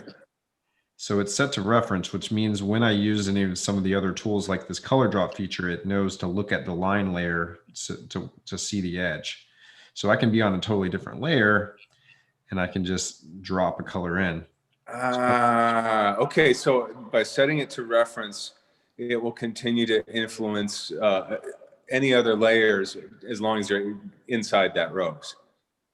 It's going to look at the layer you set as reference, you know, for the information of where the lines are. Now, you know, there's some problems with this. You know, there's this little kind of like haloing effect around some of the lines, and maybe I could make some adjustments and figure that out, but I might just be stuck with it because of the way the lines were that I'm working with. But you know, that color is there now, you know, and it's in its own layer. So I can even go, now that I've even put some color there, I can go back to like my spit shade set blender brush here, and I can start to pull that color around, you know, and kind of just like get a more like watercolory effect with it, just using that smudge tool. And that'll get rid of all that little haloing stuff. So I can work really quickly like that and start to make some stuff happen, and then kind of go back in with the other spit shader, like the magic spit shader here, and kind of pop color in. Just have to be careful, you know, not going outside my lines. Or another strategy would be to make some selections. So you can use this tool here for selection. Go in there and you can trace around an area and do a freehand selection where you're drawing in what you want the selection to be. That's another way. It's probably a good strategy in some cases, because then it just sort of locks in and you can freely paint without going outside of it. That's another way. And then So Russ, just out of curiosity, can you select inverse the way you can in Photoshop in You sure Procreate? can. Yeah, so you could do, let's say if you just want to select only the rows quickly, you could use that freehand selection, draw around Well, the entire outside of I the was row. actually thinking instead of that, you could use the automatic selection and just tap anywhere outside the rows and then Sure. select inverse. Right, you And then can, you've selected the rows. a good strategy too. Yeah, let me try that. So now it's invert. And then now you're coloring inside the rows. Yep. Well, that made it into the skull too, because I wasn't as careful as I could have been, but it'll definitely help you on that edge there. Now, you know, here's where it really gets fun. So once you've got a color in, like I wasn't very particular about what red I chose there. Now I can get in there and adjust that color by alpha locking it. So tap and then turn it to alpha lock. Now I'm in a subsequent layer, I'm only going to be able to affect what is colored in the layer that's been alpha locked. So I can get in there with, say, something a little bit more reddish. And I can, oh, that's not working. It's supposed to be alpha locked, right? Oh, I'm sorry. Let me do that a different way. Rather than alpha lock, I think I'll try clipping mask. What will that do? Damn it. What kind of mask? I'm sorry. I'm getting confused. Okay. Pressure of the live situation. Let me mess with this here. Let's see. So the layer above and then set to clipping mask. That should do what I want. Yeah. Okay. So back up just a bit. So I have my layer where I painted that random orange color. And now I've just basically, like, you know, want to introduce another hue. You know, that orange by itself is not quite enough for me. So I grabbed something a little bit more cool red and put a new layer above and then tapped it and set it to clipping mask. So now when I paint in that new layer, it's going to apply only to the layer below it. I'm sure you've seen this in Photoshop too, Guy, right? No, I've never used that. So maybe I need to do something a little more dramatic so you can see what it's really doing. Let me grab this green here so you can see. Okay, well, now we're starting to see some of the features of these spit shading brushes too. They're set to some settings that behave a little bit differently than maybe a standard brush. So let me grab like a just a regular airbrush so you can see what it's doing. Let's see. Okay, yeah. All right, so regular airbrush, clipping mask. You see what's happening there? It's only applying this green to what was below it. And is it only applying the green basically where the red is, right? Not even in the space. Yeah, where that original orange was actually. Okay, so basically it's just decoloring the existing color. Exactly. So that's a great tool. So you can just kind of flat fill something and then you can affect it later. And another thing you can do is, you know, just picking a random color there, you can of course go up to here to the magic wand tool and do a hue adjustment, which you can focus on just the entire layer and you can change the color. So I always like to keep each object's color in a different layer so I can go back and adjust colors infinitely. Yeah. You can pull the saturation back or increase it and change the brightness, darkness, lightness, all that. And a new feature in Procreate is you can do that same type of thing, but just for the pencil. So now I can do an adjustment where based on so that. basically your brush becomes a hue saturation tool, but very selectively. Exactly. Right. Nice. Now you're just really into like infinite control world here. Yeah, right. So yeah, that's a few of the strategies that I find super useful. Nice. And let's take a look at what Damon's doing here. Yeah, that's nice.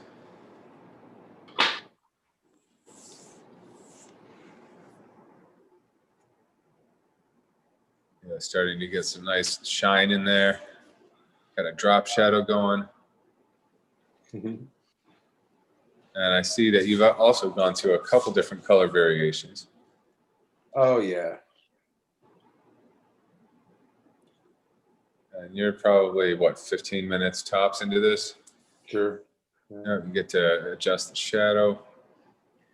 Yeah, and this is, you know, for anyone doubting the advantage of going digital. And I know it can look very intimidating to see all these tools. And the thing that I want to say is you don't have to learn them all in order to get functional. In fact, you don't even have to learn 1% of it in order to get functional. But the important thing is that every time you sit down and you do a digital rendering of any kind, that you try to just learn a little bit more. And eventually you'll get up to speed. Once I learned how to use a few pens, erase, undo, and then do this little liquefy trick here. So I learned that I could adjust things, you know. Once I saw the amount of adjusting I could do, I only had a few tools in my palette, but it was enough to make me really want to dive in. And the other tricks, you learn them as you go, and you talk to other people who use the tool, and you know. Yeah, and then of course you see things on the menu and you get curious about them, and then one day you actually have that extra 10 minutes and you're like, okay, I'm going to try this. Totally. And it might not make sense at first. You might end up having to, you know, then do a little bit of research, watch a YouTube video about it, and then before you know it, you're like, oh man, that is so cool. I definitely have to start using it. I'll tell you what though, Procreate needs to come up with redo on new layer, right? Oh, yes, yes. It would be such a no-brainer, right? Because they remember your moves, and everybody makes that mistake, including very experienced people. You've done 20 minutes work on the wrong freaking layer, undo, undo, undo all the way back, and then you click redo on new layer, and boom. There you have your work. I've thought that 1,000 times without saying it that clearly. That's perfect. Yeah. Well, in fact, even just redo on new layer. That's all. That's all you really need to know. Let's send a memo to the Procreate people. Redo on new layer, please.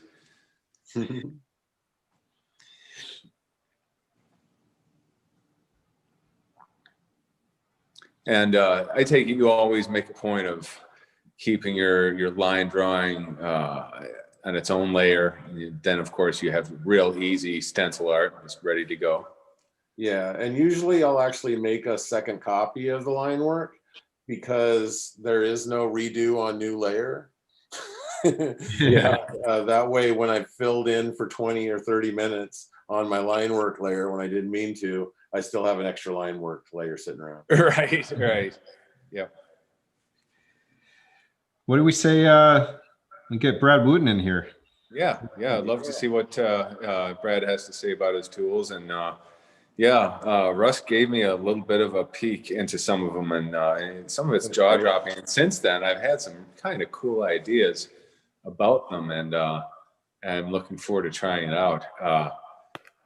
Even a way of creating a 3D relief effect that I don't even think was intended with the tools, but start thinking about these things.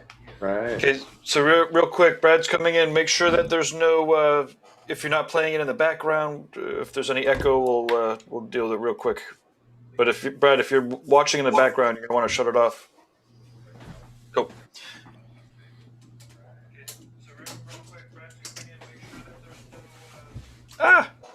There I am. I can have a conversation with myself sometime. Hi, Gabe. All right, I see Brad's iPad. How's it going, Brad? Hey. Thanks for joining us. Wait, so Brad, we're still not through the clear yet. We have 2 mics from your end, it seems. So you're going to want to, and you need to do your horizontal thing. I think he's already got it horizontal, at least like Nope, his camera view needs to go horizontal.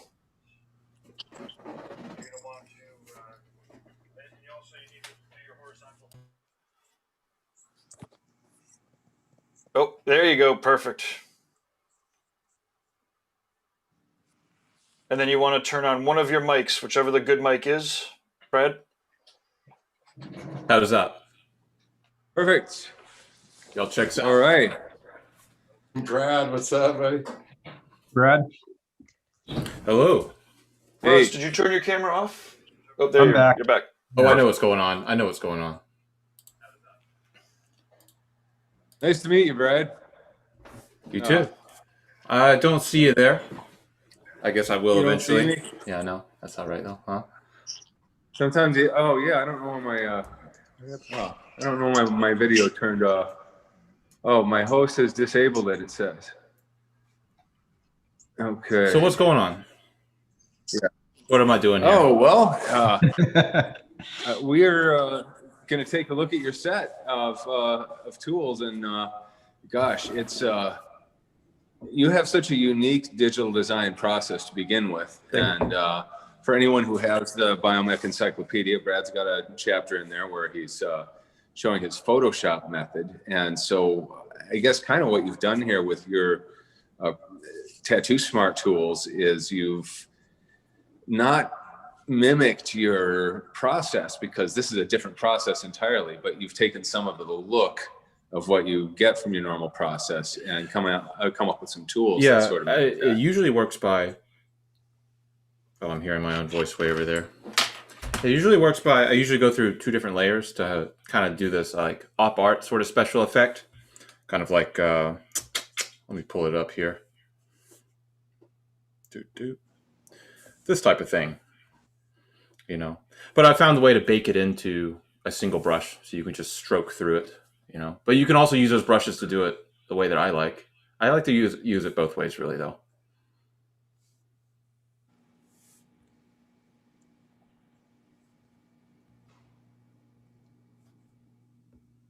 Y'all hear me here?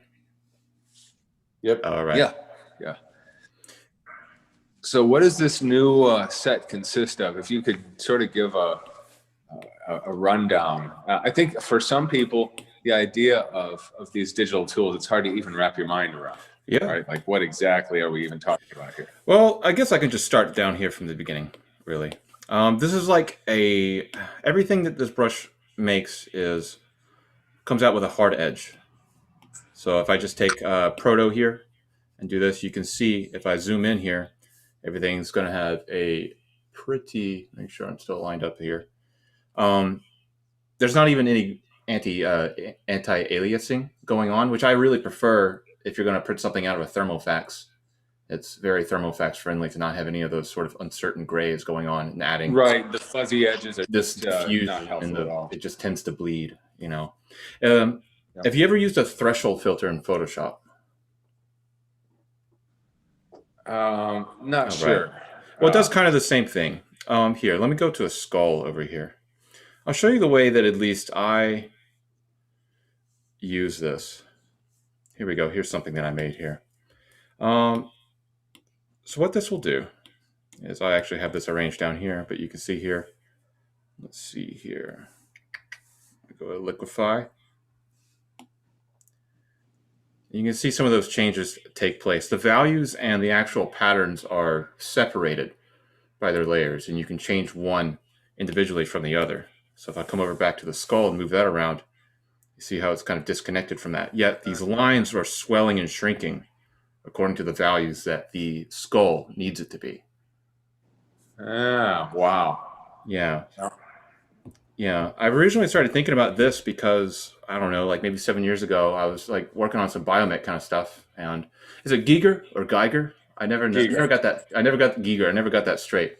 But he would use stencils a lot of times. And I was looking at some of my, like, the vertebrae and all this kind of thing going on. And I wanted to approach it from a more like parametric sort of sense. I knew I wanted this like longer structure. I knew I wanted it to be divided into a certain amount of ribbings or something like that with, you know, maybe every other one is there's something else different happening, something kind of along those lines. But I wanted to be able to create that thing and then slide sliders to actually change it as I was looking at it instead of having to predetermine all those things before I went into it.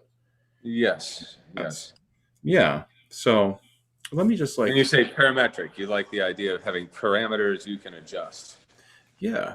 I'm not really quite sure the difference between generative and parametric, but they're pretty close. I'm just going to pop. Let's see. Let me just use some of these brushes as they are. You know, they can be used straight out. This is just sort of the baked in version. You can kind of see here how they actually, there's this width changing effect happening here. And there's about 48 different versions of this of these brushes going on. Here I have, this is something that's a little bit more, some of them I really prefer to use straight out of the box this way, and other ones I really like to use with the splitting of the layers and having the actual pattern of the brush sort of underneath as a substrate, and then above that layer is the actual value of your normal painting, you know. And but here, let's see, I've designed, let's see, I'm never good at that.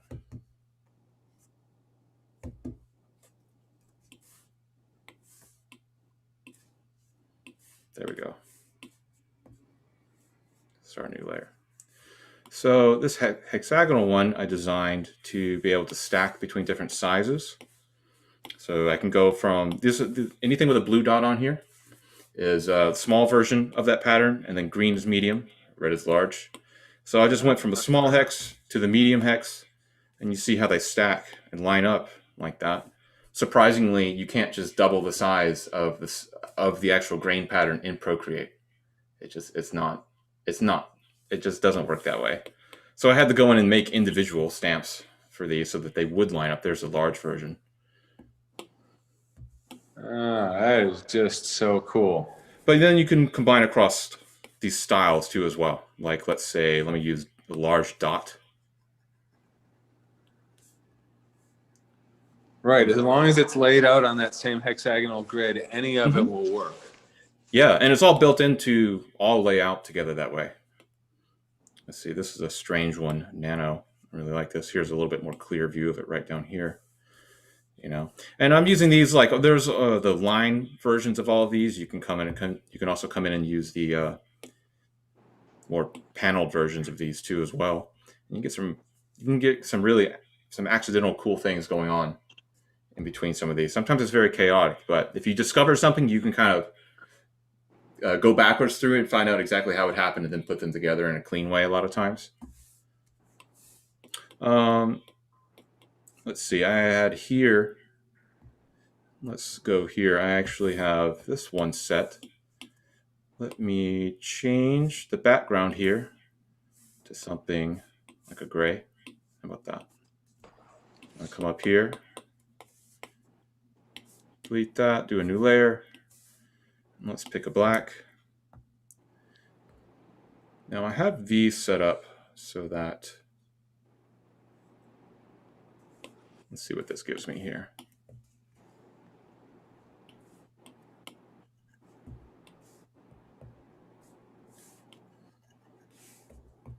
No, I want that one right there.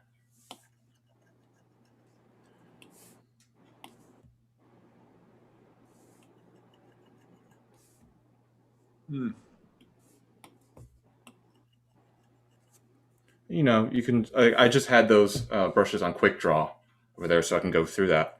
I can also take that same exact brush and just change the color. And you can just really dig into it, you know.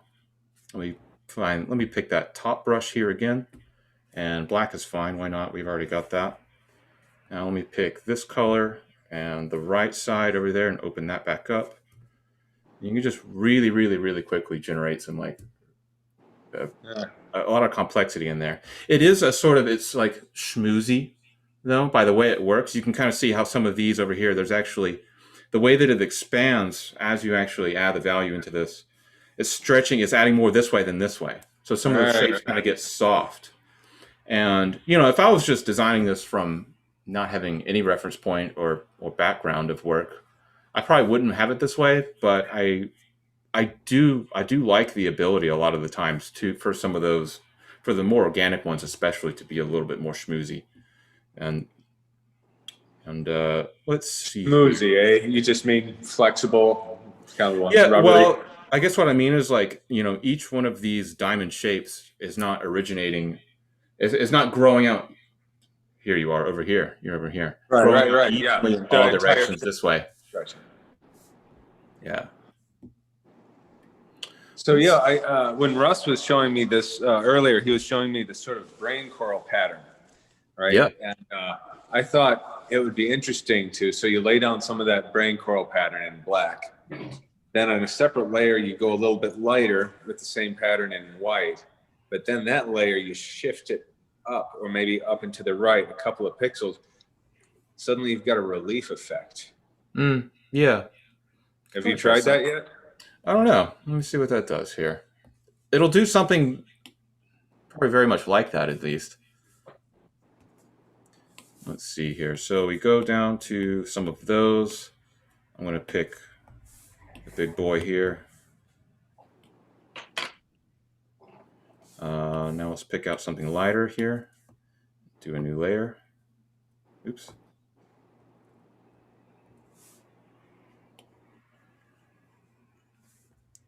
Kind of already does. You see how it's growing inside of itself over here. But then we can take that and move it over this way. So it'll do exactly what you're talking about there.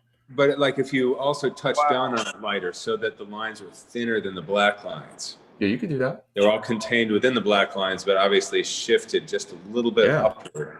Let's just duplicate the first layer and then shift it a little bit like this. And then change its color to something lighter, like. Oh, wait, sorry, Russ. I need to spotlight you. I'm just trying to figure out how to do what Guy's suggesting, but. I'm sorry. It's like this sort of effect here. Well, I think that the idea is that because when you push down with higher pressure, the lines end up thicker, right? So with the lower layer, the black layer, you go down with more pressure and make it thicker. Yep. And with the white layer that's going to be above it, you put down it with less pressure, so it goes a little bit thinner. Then you shift that up a couple of pixels, and it looks like a highlight. A relief effect, highlight on your black stuff.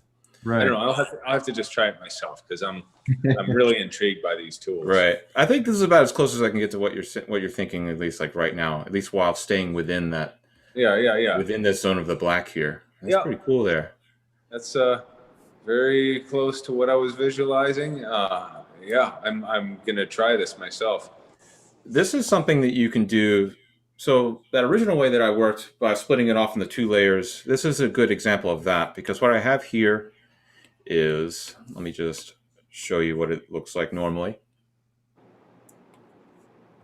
So I just grabbed, you can take any value painting that you have here and basically throw it on hard mix mode here and then have here, I'll show you what my layer looks like beneath that.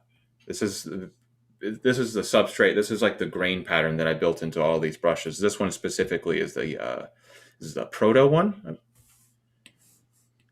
But I can take this and grab this one right here, uniform, and you see what this will do. You know, I can kind of no matter what size or position, it continues to represent the values of the source image. Yep. Yeah, well, the hard mix one right above that. You can probably go in here and change it from hard mix to. What is that? What mode are we using there? Hard mix for the top layer for your actual painting. You know, okay. I really love doing it this way because that means I can use any brush that I want to actually create that value layer. You know, straight out of the box, I like to use the patterns just to create kind of more simple patterns, kind of like in let's see, this guy over here. So let's see, for this one, all I did was, let me reselect this layer and clear this layer. Can I have it clear? No, it wants me to do this. There we go. And how about we just use the one that I've already got in my hand here. All right, and I can do this, and then I can actually move it around inside of it. And because it's in a clipping layer and it's looking downward, from that, you know, I can just really do anything I want with this inside of here. And if you wanted to do something like what you were thinking of, maybe like duplicating this, couldn't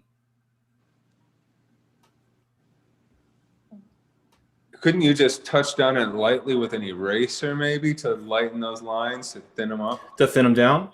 Yeah, actually, let me show you that. So what I'm going to do here is I'm going to grab the first one over here, and I'm going to come in with it and do this. But what if part of this is too thick right there?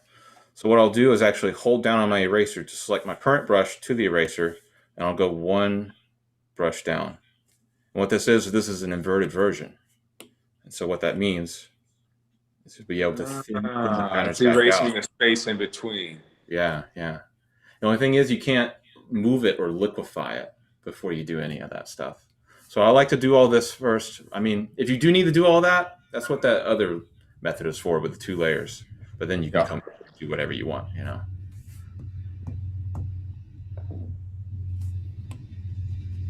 And come back to this, it's already selected, and go back to the eraser again.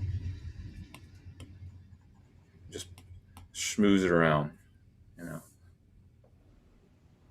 Let's see. I use that for at least the clothing on here, and there's tattoos in there as well. Here's actually this one right here. The clipping mask is just so lovely. You can really, all I did was like just take this outline and select in the inside and fill it with white. And then every layer above that, you just add a clipping mask. And it doesn't, what I really love about the clipping mask is that you don't lose any information that's outside of that at least.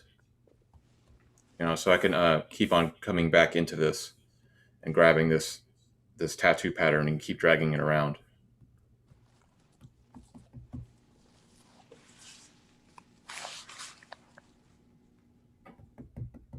Oh, that's fine. There's another one here. I was just using the brushes more straight up as they come. So, well, out of the box.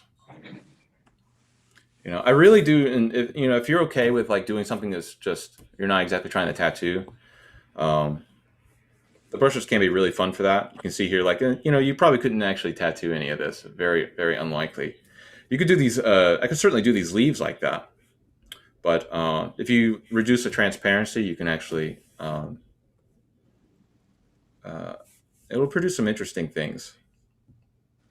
Yeah, I mean, if you really wanted to tattoo an effect like that, you'd want to use a larger grain for those, both the halftone pattern and that pattern in the leaves. If it were half as complex, then you start getting to a point where it could be tattooable. Here's another design I made with the brush set. This stuff comes together pretty quickly. Yeah, well, I'm just watching you work with it. I could see how that. This larger pattern here is a brush called Plasma. Another one, this organic one in there is Spore, and you've already seen the hexagonal brush tips in there. I do have a certain way that I really like to actually work over body photos, especially if you have like a photo of a real client, and it's so that like. Is this correct? Yeah, this is right.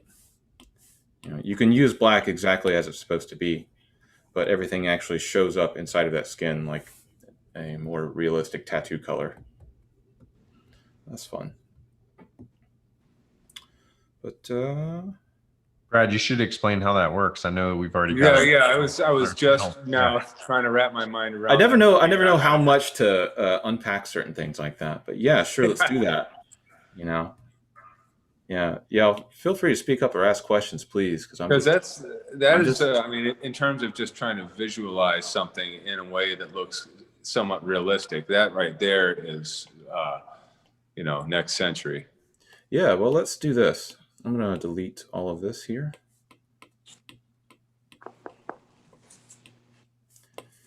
All right. So let's see. Normal. There we go. So you've got a photo from your client. Very first thing I do, just ignore this one. I'm going to save myself some time. The first thing you want to do is change your top layer to multiply. And the very first reason I do that is so that you can use white and nothing will actually happen. You can use gray, paint that in there. Let's use a black and paint this in here. But it's, you're never ever going to like add lightness to skin. It's always going to be the skin, or it's going to be darker than the skin with a tattoo. So you can see here I'm using white, and it's almost acting like an eraser. But Anyway, so that's why I keep the realistic skin on top of everything. Everything is looking through that, just like a tattoo. And that's just using the putting the layer mode on multiply. For your natural skin color, right? Now let me fill this up with something a little bit calmer. How about I just take my hard brush here, do something like this.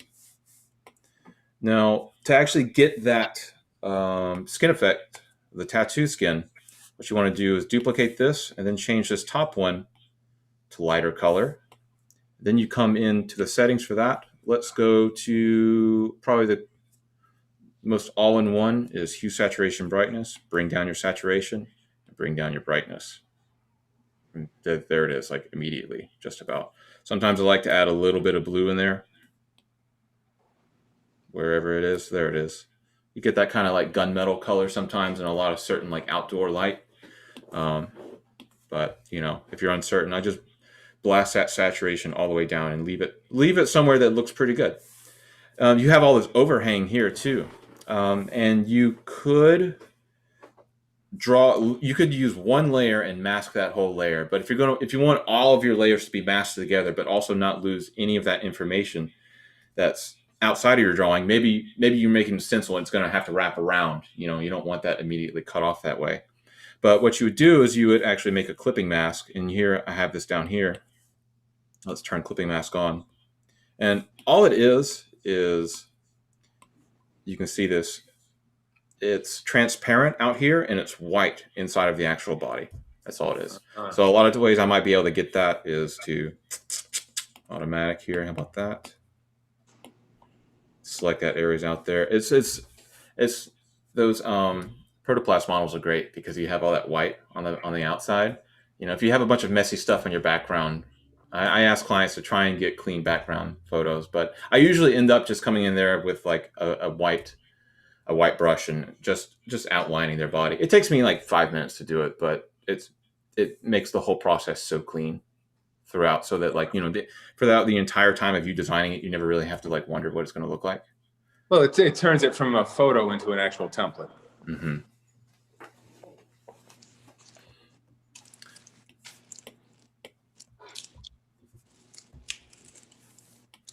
Let's see here.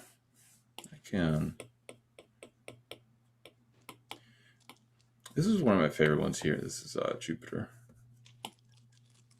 Oh, wow. Yeah, I really like this one. You know, just yesterday we were doing an exercise. A little bit of that, drawing yeah. turbulence. Yeah. But then once you actually add the chaos into it, you know, like actually liquefying it there, it just goes crazy. Yeah. With a little bit of patience and control, though, you can make it look better than I am right now.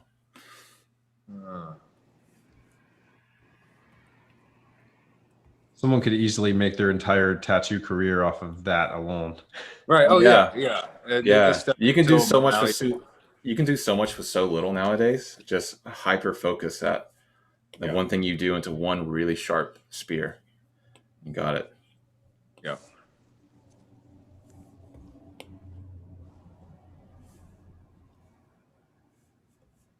So, needless to say, people are asking where this set is available.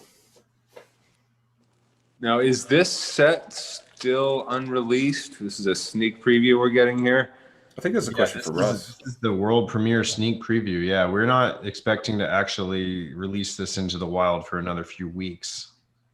I would imagine sometime in January. I can't give you an exact date, but we're just working on our marketing materials and working on preparing for the launch. So this makes me giddy, though. Just looking at this, seeing the potential, watching it get manipulated and customized, and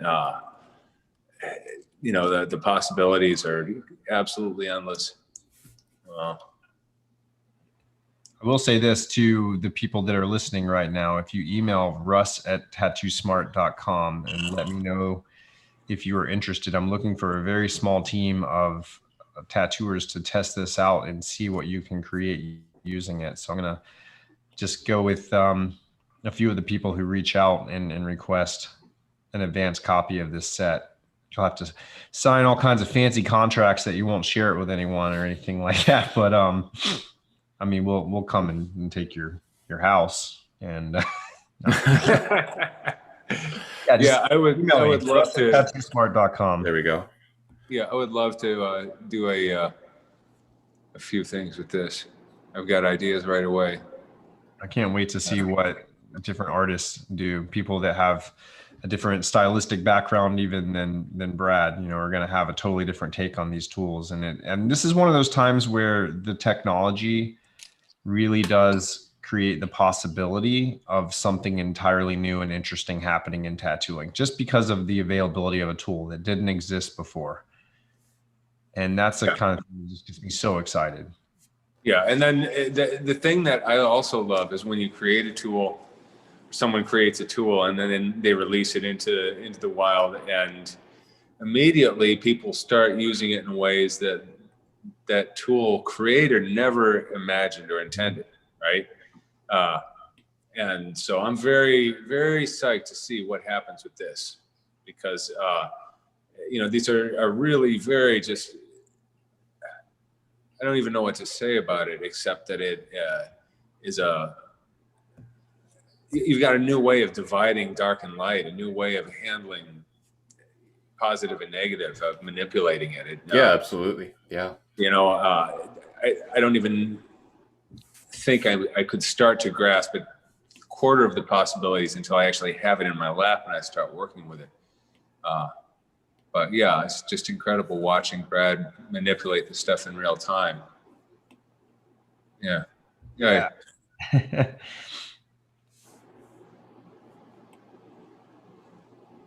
Well, I knew that Brad's brush set was going to steal the show, so I wanted it to be, because who would want to follow this? Right. This was actually that Jupiter set. I just blasted it over the whole body part. Yeah, it went heavier with some and lighter with some, and you can actually see an inversion happen here, where it's actually just a flat pattern, but since I added an inversion right here, it looks like it actually switches out. Let's see, somewhere back there. There it is, right there. You can kind of see that happen. So I just use a difference layer upstairs over here. You can see you could really just flip around and play with light and dark wherever you want to. Let's see what else here. Let's see. This was a piece I made. There was a little bit more like artwork, I would never try and tattoo this, But using colors and transparent layers and blending modes, like I just love messing around with all that kind of stuff, because you eventually can find some way to incorporate it into a tattoo, I think it's so important, some kind of technique. It's so important to just make pictures sometimes, though, that that's not one of the thoughts on your mind. Yeah, whether you can tattoo it or not. And as tattoo artists, we're very habitual about that. It's on our mind all the time, and even when I'm doing a painting, I'm not thinking of as a study for a tattoo. There's a little part of me that's like, that's a little too low contrast right there, and I have to correct myself. Don't have to worry about that. The orange isn't going to fade, Yeah. The black isn't going to close up. There's another one here. That was fun, actually. I was trying to do something a little bit more like having some more kind of Geiger sort of elements in there. I got really drawn into this because I got really kind of, when I was tattooing, I got tired of squinting at it and judging the value while I was spending time on this person. And I just got really into the idea of the body itself actually producing the grays. Like we're putting it onto a surface that the contrast just gets absolutely crushed over the years. So I was really curious to see what if you just put Geiger through a threshold filter or a black and white filter, and this basically is what that means. Right. So basically just the natural, like the rise and fall of her musculature, the high points end up being right. And the body's a three-dimensional object already. Just let it do what it does does best, you know, just like reflect light, you know, have like luminance in that skin. Yeah. Wow. Let's see. Here's another one here. This one got pretty crazy. There's a simpler one somewhere further back here. There's several versions of this. Ended up tattooing this. We got some photos of that somewhere, at least on this computer over here. Is it on your Instagram? It is not. It is not on my Instagram. I could probably actually, what I can do is I can change this monitor right here to show my desktop, where I can actually go through some of those photos if you want. You don't post a ton of tattoos, do you? No. Well, I was working on this thing for a long time, so I kept a lot of that stuff on kind of under wraps, you know. Right. I get into other stuff besides tattooing as well. Like I just really like to find personal projects of mine to find further techniques to eventually like come back into tattooing with, you know. That's always kind of like the interesting, you know, kind of end point is you learn something in a different medium and then you come back to tattooing and you say, okay, can I use this or can I adapt it? Mm-hmm. Because tattooing is this filter. You have to bring it down to this simplified version, and you have to think of it in terms of longevity and movement and everything else. With this one, I really like how that highlight in the center of the head is. Oh yeah, there you go. You guys are seeing this now? Yeah. Cool. Oh, hold on. Oh, yep. All good. All good. Yeah, so this is just a couple photos we took of that tattoo. Took some video of it too. Yeah. The stuff really it doesn't take terribly long to do this. This took me like about 3 hours and 20 minutes or so. It goes really, really, really fast when you don't have to squint at it and wonder whether or not you're at the right value or not. You just steamroll it. You just go. Let's see. I can stop the share here now.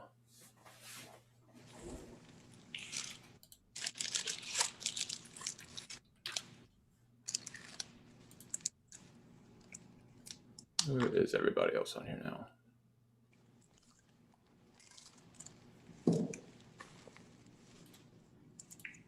There you are.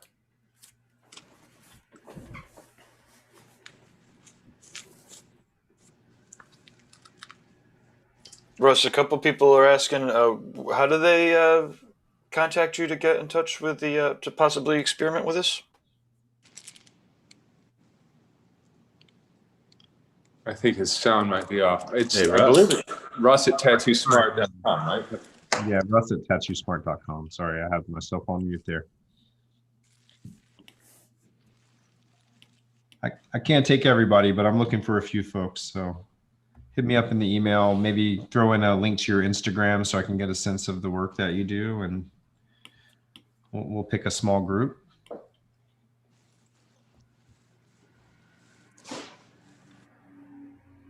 Yeah, and if we've got a few people in the normal reinventing drawing group who end up trying this out, maybe sometime this coming few weeks, we could have a drawing group where we just focus on these tools. That could be fun. Love that.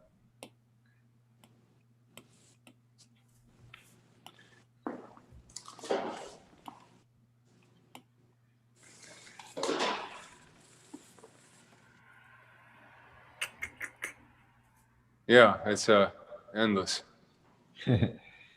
Oh, what you got going there, Easy to get Russ? sucked into these, huh? So what is this set called? Do you have a name for it yet? That was hard. That was really hard. We arrived at like Cyberfluidics.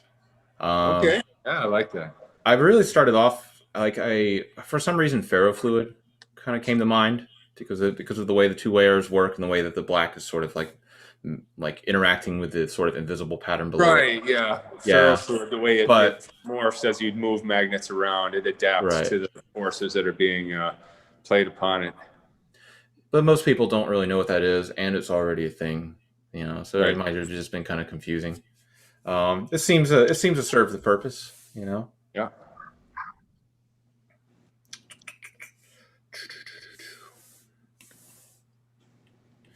Let's see. I suppose I can just kind of like, let me just open one of these up, just start going. I suppose. Let me see. I already did one here. Yeah, yeah. I love how you. It goes so fast. Effortlessly, yeah. Yeah, And the way that you're then able to change the parameters of like the thickness of those waves, and when you're altering those, it doesn't mess with the larger pattern at all. It just happens within it. This is what's also great about being able to use white by having your skin tones on top, is that you see, Yeah, you just see what that's doing right there, you know. So it's much more helpful to me to like think of all that 0 to 255 range of black to white, in the digital language at least, without the interference of the photo.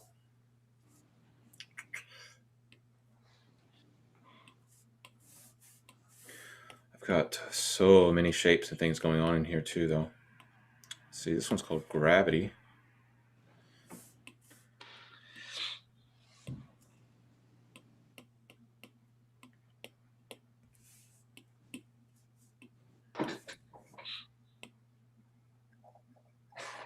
oh yeah. I thought you might kind of. Well, it kind of brings me back to MC Escher. He did a few dimensional space grids like this that I always found kind of mind blowing. Mm-hmm. Let's go the other way with that. Yeah, there you go.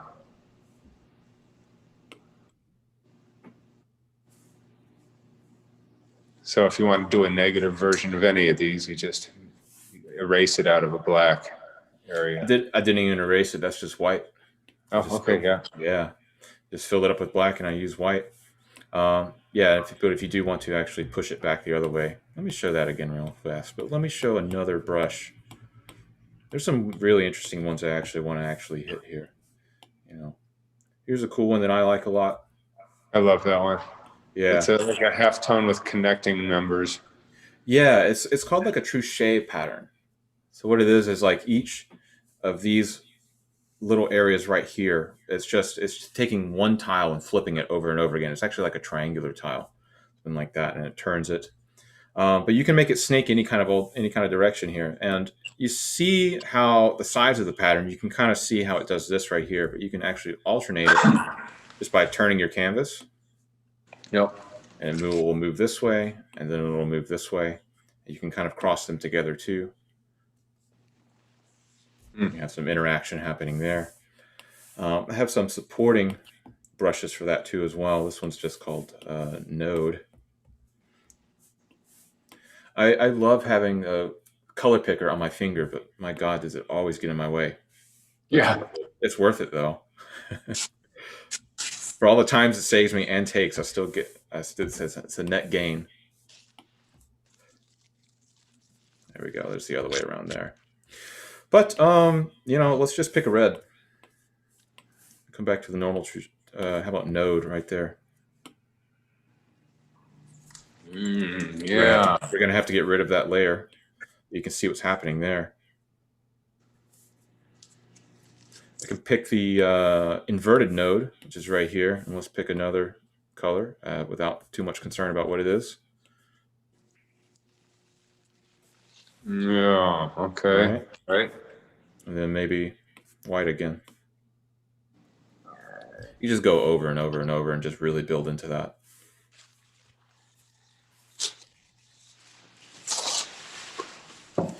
What else? Let's pick something else. How about... People are always really into these for some reason.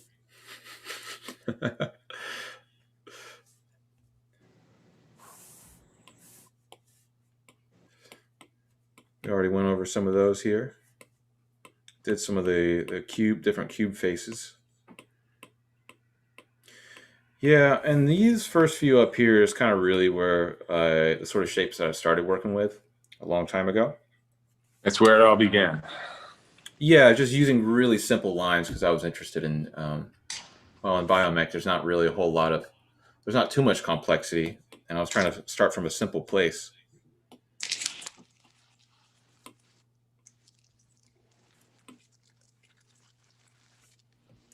Let me try something here. So what I'm going to do is I'm actually going to show you real quick the more complicated way I like to do things. So I'm going to actually make a substrate layer.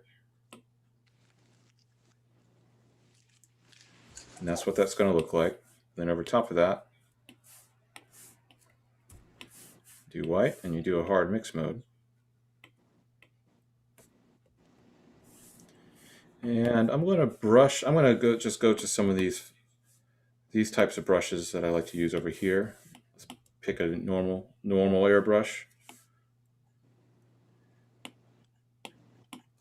You can see what's happening here. So, you know, you might like want to start like painting whatever kind of shapes or flow that you like to do like that. Then you can think about the actual rhythms of it separately. And begin to do things like this. Now you can get really, really crazy though. Let me, paint into this with airbrush here. That's correct. Pick a white. Make sure I got clipping mask on because that's bothering me. There we go.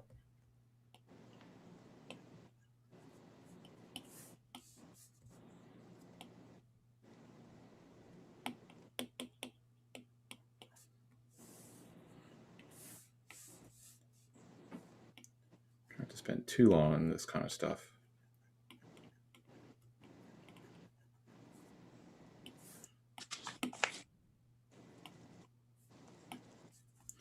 So let me now take, as we have our substrate right here, I actually need to do this. I'm going to add a white layer to the bottom of that. I'm going to merge this down into it. Now it's correct. And now I can do the things that I want to do with it. And let's actually, I like to scroll through the blending modes and see what happens here. So let's try difference. And then, you know, that's an important point right there is just because you don't know what something does doesn't mean you shouldn't check it out. Oh yeah. Very, very easy to check out the different looks that you can get with these different modes. Yeah, let's see what's going on here. First off, I need to expand this a little bit, maybe. Yeah, a lot more readable on the phone scale. Now let's, oh, I know what to do here. So a little bit of remembering, I don't have a lot of these there's so many different things that you can do. I don't have any of them written down. So I'm going to make a layer in between these. This one's just going to be difference. And I can paint in between here. And let's see what this does here. This airbrush is not doing what I want it to do. I'm just going to go over to my brush here. There it is. So you see what's happening here. It's actually sort of flipping the substrate pattern beneath it. All right, it's like an inversion brush. Yeah, but just for that pattern, because I can still come on top of here and slide this around. Wow. Yeah, that's good stuff. So yeah, so you can create a graphic. Let's just say a circle or a skull or something with that inversion brush, and then just move your other pattern around. And just watch how it reacts to it. Yeah, I like to. This brush is a little bit hard for me. Let me try this one. This one might appear some certain other kind of way. It's a little tough for me, but I'm going to come in here just really fast. Source library, and I'm going to get something about a medium. There we go. That should do what I want it to do now. Just a little bit of a softened kind of border going on there. I have a lot of fun just playing with this sort of the goopiness that's going on here. Now I can actually grab this individual layer here too and do this. Slide this wherever I really want that to be.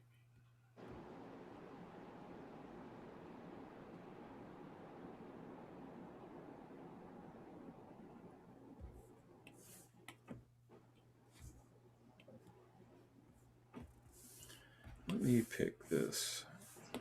turn this back here again. Should have made a duplication of that.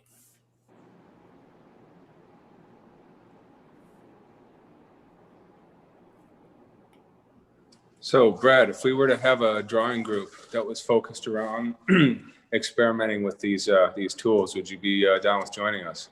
Sure thing.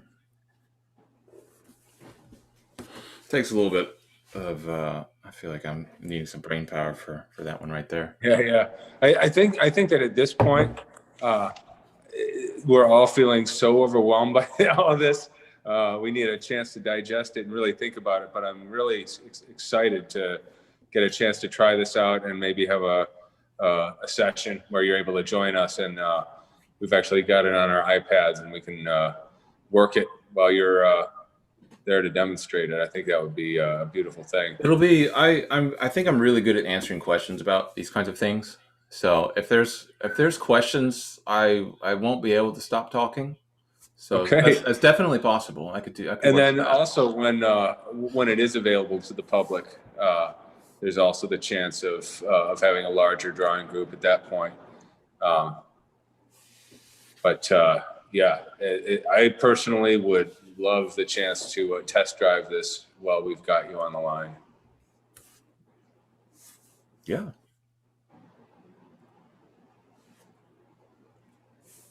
Oh, this is incredible. And I want to thank Russ for doing this. You know, this whole thing with Tattoo Smart is it's Russ's brainchild. And I think that he really had a vision for the future of tattooing here, and we are seeing it happen. And it's this great community project. You know, we can involve a lot of different artistic voices in creating this incredible tool set. Yeah, Russ was very helpful. He was very encouraging throughout this process, especially while I was fraying apart. And once I started hitting certain scales, you know, because a lot of the stuff I didn't. I knew that like something like this could work, but it wasn't until I talked to Russ that I was like, I've always known that I could do variations of patterns like that, but it's just so easy to stay in your lane, you know. But just a little bit of encouragement. It was easy to sit down and spend 3 months just making little patterns over and over again. It's so satisfying, though. You know, very very blue collar work, just real straightforward. You know, when you nail it, there's no wiggle room about it. You know. Right. Yeah. Brad, how many more patterns do you imagine you could come up with if you had another 3 months?